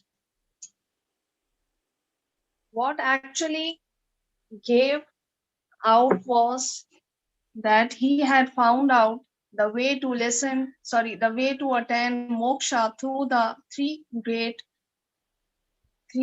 mantras, and invited those who sincerely wished to follow him and get initiated. Also, he didn't advise all and Sunday as assumed by some. By the time of this episode, he had already gathered a huge following of disciples who congregated at the main entrance to the temple, and he was thus addressing his own disciples as explained in a trance to the temple, and he was thus as explained in separate posting in this series. This is another less known fact about the well-known Acharya Trikushityur Nambi, as so enraged and demanded an explanation. Ramanuja replied that he didn't give out the secrets, and even if he had transgressed the specific warning of the Guru, only he himself would go to hell, but the multitude of humanity that listened to his clarion wake-up call would be saved spiritually. The Guru was overwhelmed by this reply. Embracing Ramanuja, appreciating his broad mindedness, he called him Emperor, O my Lord, and declared that Shivasainism would forward be known as Ramanuja Darshanam, the light of Ramanuja. Danishwar Prabhu, I just wanted to understand what was the concern of the Guru to tell Ramanujacharya that I don't want you to share this mantra with others? What reason could he have had? Do you know? You were asking? Hello, are you there? Yeah, were you asking me? Yeah. And your question, it didn't come through. Yeah, the question I'm asking is that the Ramanujacharya was warned not to give out these mantras to others, that there were secrets of these great mantras. Why would the Guru not want him to give out something that's liberating? And I don't know. It says in the text he didn't want him to give it to all and sundry. Didn't want him to give to who? All and sundry. He just anyone and everyone without discrimination. I think it's based on the principle of sort of like the biblical idea of casting pearl before swine. If it's given to the wrong people, it can create havoc. Uh-huh. It's a bit of the Vedic paradigm that it's meant for the particular qualified. They have the adhikar to study it. Right. So he wanted him to discriminate. With that, because in the past they did not the Sudras could not chant mantra, right? And so the things were and I think anything like that. I think Preacher has right. Rasangi, are you able to read now, or are you still moving around? Actually, I'm finishing up some paperwork for work. Sorry. Okay. Just listening. Thank you. Okay. Shuddha Sindhu, would you like to read a couple of paragraphs? Yadava Prakash. Yadava Prakash, his old guru, had by then returned to Kanchi, became Ramanuja's disciple, assuming the name of Govinda Yogi. Ramanuja used to go round the streets for his bhiksha, an evil-minded fellow, had mixed poison in the bhiksha. His wife, while serving the bhiksha, fell at Ramanuja's feet with tears in her eyes. Ramanuja understood that there was something wrong. When the shishas sorted out the bhikshas for cooking, they found out that the poison was mixed with it. Ramanuja went on a fast with a view to cleanse the mind of the evildoer. On hearing this, Tirukoshituya Nambi rushed all the way to Srirangam. When Ramanuja heard of the coming of his guru, he rushed to the banks of river Kaveri to receive him. It was the height of summer. Ramanuja ran towards him in the hot sun to receive him and fell at his feet on the burning sands on the banks of river Kaveri. Nambi did not ask him to get up. Such was his Acharya Bhakti. At that time, Kidambi Acharya, who was nearby, told Nambi, your action in not asking Ramanuja to get up is worse than the poison mixed in the bhiksha. Such was the Acharya Bhakti of Ramanuja Shisha, like master, like pupil. Tirukostishu Nambi exclaimed, after all, now I can cast off my physical body, since I have found one who would take the greatest care of Ramanuja. Shikarani and Nityalila, I mean, I know you probably don't know Tamil language, but I'm just wondering, because normally when we speak of bhiksha or bhikshu, I guess it is, bhikshu means like a donation, but here it says Ramanuja used to go around the streets for his bhiksha. I guess that means like the way Prabhupada would do Madvacarya in Vrindavan, like a bee. The renunciants would go from home to home, getting a little chapati here, a little, yeah? Yes, Yeah, yes. that's my understanding. Yeah. And so actually, it's interesting, even back then, there was this effort to poison Yeah, Ramanujacharya. I think Dayananda Saraswati was also poisoned, but yeah, in old age, that was how, like, people who were more like sannyasi or were becoming famous or were a threat to a different kind of sect, so they will do all these kind of conspiracies to kill them. Because they were popular, you mean, or? Yeah, either they are popular or they are from a different sect or Oh, they are preaching a different ideology. So okay. that was the easiest way to They kill consider the them to be like a threat. competitor. Yeah, Competitor. Okay. yes, yes. I get it. I get it. Okay, Sikarani, would you like to read two Yeah, paragraphs? sure. Ramanuja traveled throughout the country spreading the message of Vishishta Dvaita. Once a votary of the illusion theory, Yagnamurti by name confronted him for 16 days in endless arguments and counter arguments. Finally, he accepted defeat and became a disciple of Ramanuja, assuming the name of Arulala Perumal Imperumanar, and wrote Jnana Saram and Prameya Saram. I One just of the like, before you go further, I just like to make a brief comment that sure. one thing that I really love about these early acharyas is that if you were a Maharaj, you were ready to take on all comers. You know, if there was some philosophical discrepancy, you didn't, you know, you weren't like Trudeau and, you know, went and hid someplace. You'd come, you know, you'd like Trivikram Swami said about Srila Prabhupada.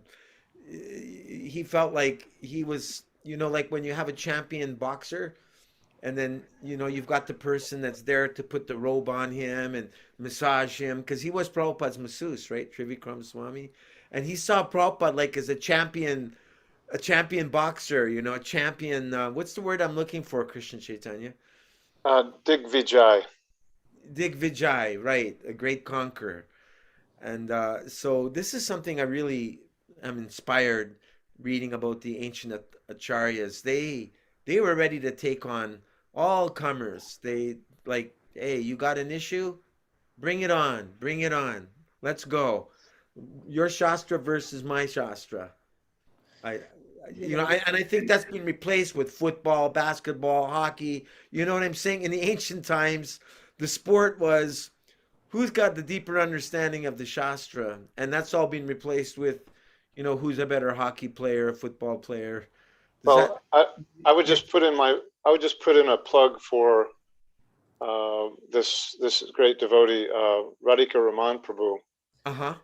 I don't know if any of you have ever seen him talk about Mayavad philosophy, but I think he's self-effulgent as far as being a Digvijay.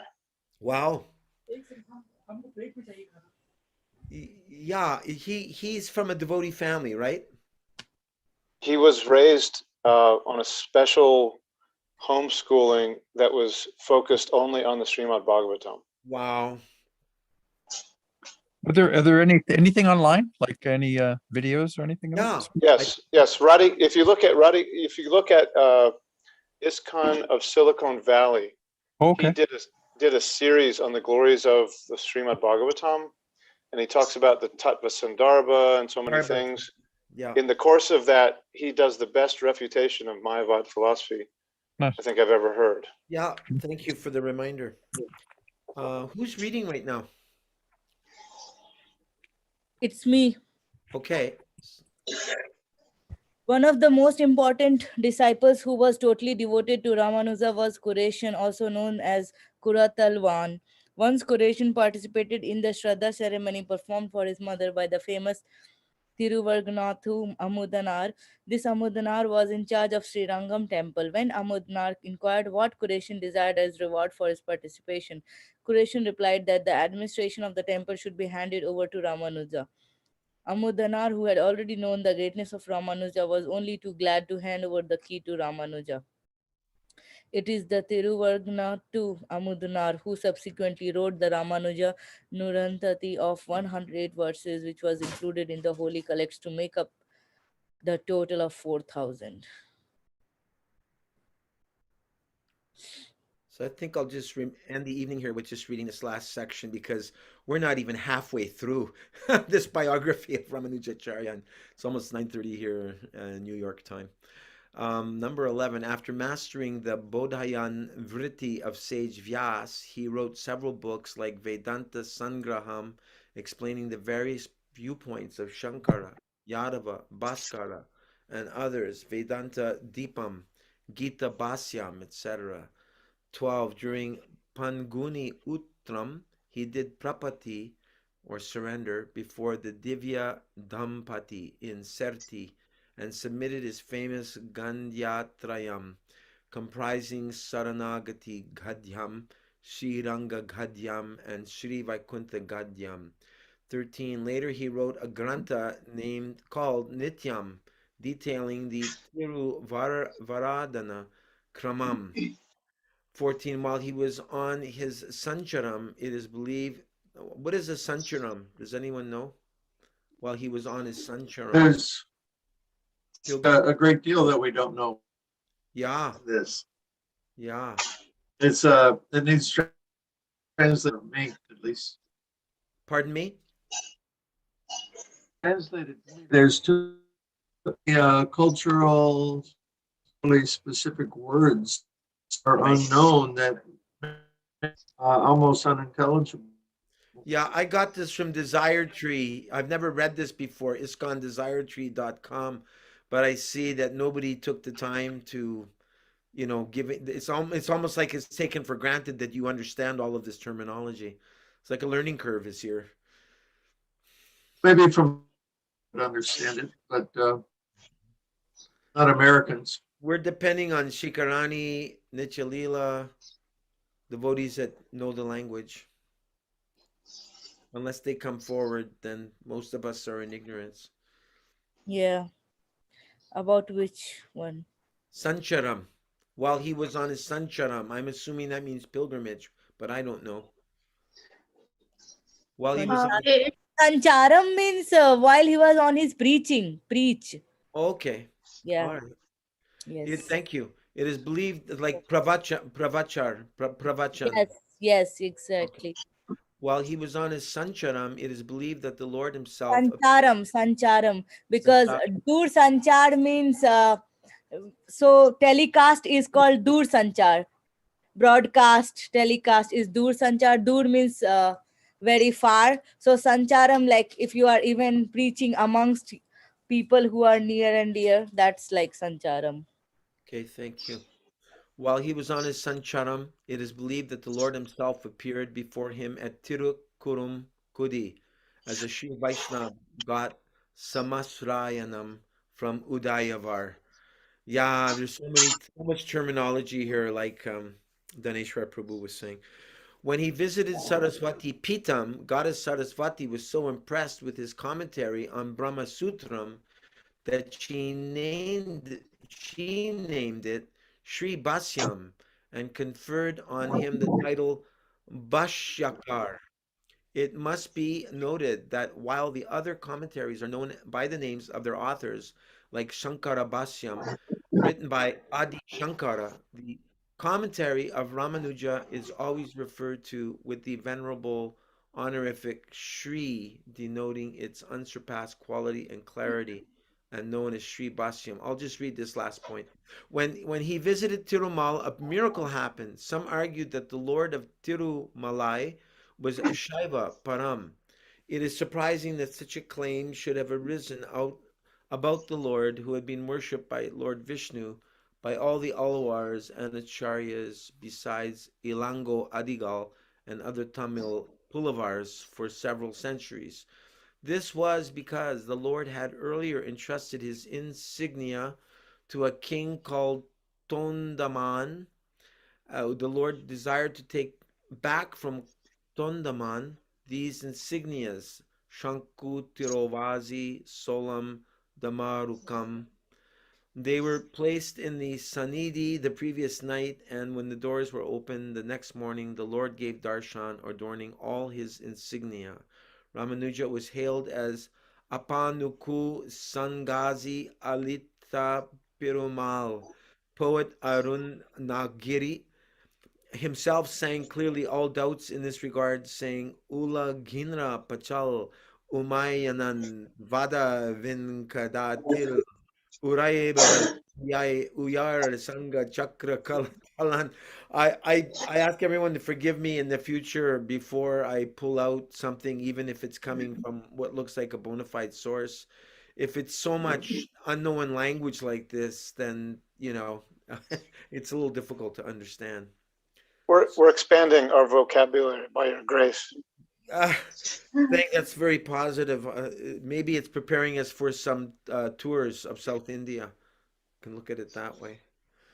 So yes, so Friday evening we'll do Nectar of Instruction as usual. We're on verse 3, Utsahan Nishchaya Daryat, the six principles favorable for bhakti, and we'll be reading the commentaries of Srila Bhakti Siddhanta Saraswati Thakur, Bhakti Vinod Thakur, Radharaman Goswami.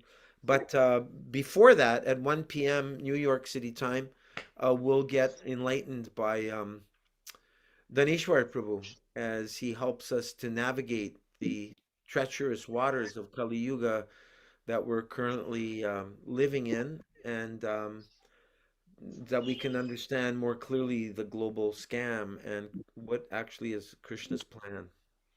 So I like to thank. Hare Krishna. Yeah. One thing would like to add here. Yeah, Yes. Sanchanam, I just checked out, it's collecting the bones. When funeral is being performed, Oh, on day form, the Nitya Karma activity referring to collecting the bones back for throwing into the Gangas. Yeah, it means interesting. collecting it. Never knew that. Yeah, it's interesting. Yeah. I hope you'll do that for me, Nichalila, when my bones are there. Throw them into the Ganga for me, please. I'll be grateful for that. Thank you. All right. Anyway, thank you so much for coming together and hearing and chanting about our great acharyas. Gorpy? Acharya, Sri Ramanujacharya. Would anyone like to say anything before ending? Daneshwar Prabhu, beginning with you. Do you have any thoughts about these two great acharyas? I know your reception tonight is kind of broken up. I'm personally, I have a confession to make. I'm not completely clear on the difference between what Ramanujacharya taught in Vishishtadvaita Vad and what Madvacarya taught in terms of his Dvaita Vad. There's a slight difference between the two. Do you have clarity on that, Dvija Garanga Prabhu? No, not clear in me. I've read it before, but it's not fully Two. Krishna Chaitanya, processed. do you know? It's something we really should know too. It's like essential. There's a slight difference there. Yeah. May I add something? Yes, please. Yeah, I don't know the exact essence of his teaching, but I came up with some of past signs where devotees were prone to worship Lord Shiva as the only supreme personality of Godhead. And at that moment, there was quarrel between two parties. One was worshipping Vishnu, one was worshipping Lord Shiva. So they came to Ramanujacharya, and Ramanujacharya had advised them that you need to go to temple tomorrow, and you need to see the deity would be revealing itself whether which God is the supreme, and that comes in Shastra. This is story. And when all the devotees reached to temple in the morning, they saw deity of Vishnu was residing in that temple instead of Lord Shiva. So sort of his story was concluding that Lord Vishnu is the supreme personality of Godhead. So he was considered as wise personality who was sorting out, giving solutions, and sort of, very enlightening. Thank you. Here I have a quote that Madvacarya of Dvaita Vedanta and Ramanujacharya of Vishishta Dvaita Vedanta. So Madvacarya represents the dualistic school of the Vedanta system, or the school of Dvaitavad, also known as Svatantravavad, developed by Madhva, also known as Anandatirtha. Teaches that God, Saguna Brahman, individual souls, jivas, and the world, Jagat, are eternally separate from one another, and they are all real, even though separate. Jivas form part of Brahman. In relation to God, the jiva is like an atom, Anu. God is independent, but the jiva and the world are not. They are dependent on God. God, according to this school, is the supreme deity, Vishnu, who is the creator, sustainer, and destroyer of this world. He is the efficient cause of this world, while Mother Nature or Prakriti is its material cause. This school believes in post-mortem liberation only. It does not believe in Jivan Mukti. In ascending order, this school believes in 4 levels of moksha: Salokya, Samipya, Sarupya, and Sayujya. In Salokya Mukti, the departed soul goes to Ishtaloka, the abode of Vishnu, and stays there blissfully enjoying his presence. In Samipya Mukti, the departed soul enjoys the bliss of extreme proximity to Vishnu. In Sarupya Mukti, the departed soul acquires the form of Vishnu and enjoys intense bliss. In Sayujya Mukti, the departed soul becomes blissfully absorbed in Vishnu. Whereas in Vishishtadvaita Vedanta of Ramanujacharya, the school of qualified non-dualism is a school of theism. Its main exponent, Ramanuja, according to this school, there are 3 ultimate realities: Ishvara, Chit, the Jiva, and Achit, Mother Nature or Prakriti, that evolves as this material universe. They exist in an inseparable relationship. Chit and Achit, however, are dependent upon Ishvara, who is independent. Chit and Achit are included in Ishvara as constituent parts. Such separation or distinction within Ishvara is called Svagata Bhed. Ishvara is Vishnu. Ishvara is the repository of infinite virtues. He is omnipotent, omniscient, self-existent, and of the nature of consciousness. In relation to Ishvara, the jiva is like an atom, Anu, and is subservient to him. Ishvara is both the efficient and material cause of this world. Upasana consists of ritualistic worship, devotional practices, and the various kinds of meditation on the Lord. The God experience of an individual is possible only through the grace of God. A person can have moksha only after the person's death. Moksha means living blissfully in Vaikuntha, the abode of Vishnu. In spiritual bodies, they acquire many divine powers, such as omniscience, but unlike God, they cannot create, sustain, or dissolve the world. In spite of their exalted state, they remain subservient to God. So, what distinction did anyone notice between those two schools of thought? Anything? Well, the Jivan Mukta idea. Uh-huh. That that they believe that liberation is only possible after you leave the body. That's Ramanujacharya, right? Vishishadvaita Vedanta. Whereas the Dvaita Vedanta of Madvacarya, they believe in Jivan Mukta. Is that correct? If I understood? No, no. It says they believe in the post-mortem liberation only. It does not believe in Jivan Mukta in Dvaita Vedanta, and neither does it Visheshtadvaita Vedanta. Huh. So I guess that's what distinguishes one of the distinguishing factors of Gaudiya Vaishnavism, correct? It's a lot of information to sort of assimilate quickly. There's more. I've heard experts present the differences, and it's nice to hear from after you've sort of assimilated it. It's hard to pick it out. It's nice to do. What source are you citing? I'm curious. Yeah, this is a gentleman by the name of Pradeep Ganopadhyay.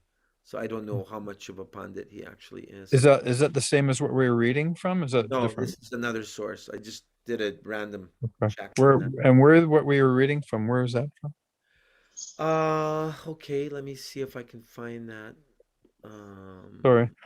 No, that's okay. It's Gaudiya History, ISKCONDesiretree.com, Ramanujacharya biography, and I'll just put that here in the link if anyone wants to copy this and do their own research. Where is that? How can I find? Okay, in chat. Wow, there's 10 comments in the chat. I didn't even see these. Okay. I'm not having any luck. I'm sorry. The devotees are just talking about bad connections, mostly. Can't see or read, but listening. Okay. So let me just... Did you want that link, Dvija? Yeah, if possible. That'd be great. Thanks. Okay. All right. Any concluding remarks from anyone? Any thoughts on what we read before we call it a session? There you go. Okay, there's the link. Did that come through? ER is not in this meeting. I don't see it yet. You can see it? Oh, there it is. Oh, no. No, I haven't seen it yet. Shikarani, why is this not coming through, please? Shikarani? Yeah, what's happening? I'm trying to send a link in the chat section and it's not going through. So are you so I think in two you have selected everyone. You have to select everyone, not a person's name in two. And how do I select everyone? There's a drop down. Oh, I see. Okay. They keep saying ER is not in this meeting when I try to send something. I'm not trying to send this to ER. Yeah, that's why you have to send to everyone, not ER. That's what I chose. I chose everyone. Now you have to, after you chose, then you try to send it, no? How about everyone and anyone directly? How about that? I don't see any option of anyone. I only see everyone. I'll just send it to your WhatsApp, Vija. Yeah, sure. That'd be great. Thanks. But in chat, there is no anyone option. In chat, I only see everyone option. There is no anyone option, so I'm not sure where you are checking. He might be referring to just a list of names. Anyone. Oh. Yeah, Gora, I left a message for you in WhatsApp as well. If you have chance, can you? I'll have a look. Check that out. So if anyone would like to join in on Daneshwar Prabhu's talk on Friday, 2 days from today. Then it's 1 p.m. New York City time. I have no idea what that is in Malaysia or any other part of the world. In Malaysia, it's 1 a.m. Oh, 1 a.m. It's, Well, it'll yeah, give most of the talk I cannot join because it's in the middle of the night, 1 a.m., 2 a.m., 3 a.m., 4 a.m. more inspired to get up and do your japa early. What is he speaking on, Prabhu? He announced it a little bit earlier. I missed it. I mean, our theme is the global scam and Krishna's plan. Go ahead, Krishna Chaitanya. Well, I'll just summarize. He's very insightful, and he's going to talk about the overview of the way the asuras operate, Cool. and basically, how this little part is a piece in a bigger orchestration, if you will. Yeah, most definitely. Okay, that sounds good. Thanks. I would What's the just, information for getting on that talk? Cora, are you going to send out the link for the Zoom? I guess that was what you're trying to do. It is this link. It's this link that I sent to you right now. The one Okay. you're on right now. Thank Same you. one. I would just say that while we're all assembled and meditating on these great acharyas, they were such leaders and social reformers, and able to act so powerfully in society, right? I just would hope that they would empower us to be able to make those kind of changes, because it's so difficult to get through to people in this age. Mm-hmm. And empower us to protect Srila Prabhupada's ISKCON. We have that duty, that responsibility, in whatever way we feel inspired to do that. Please accept my respectful obeisances. Panchakalpa,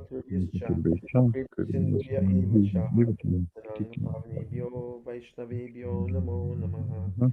Srila Prabhupada ki Jai, Nitai Gaur Premanandi, Hari Hari Bol.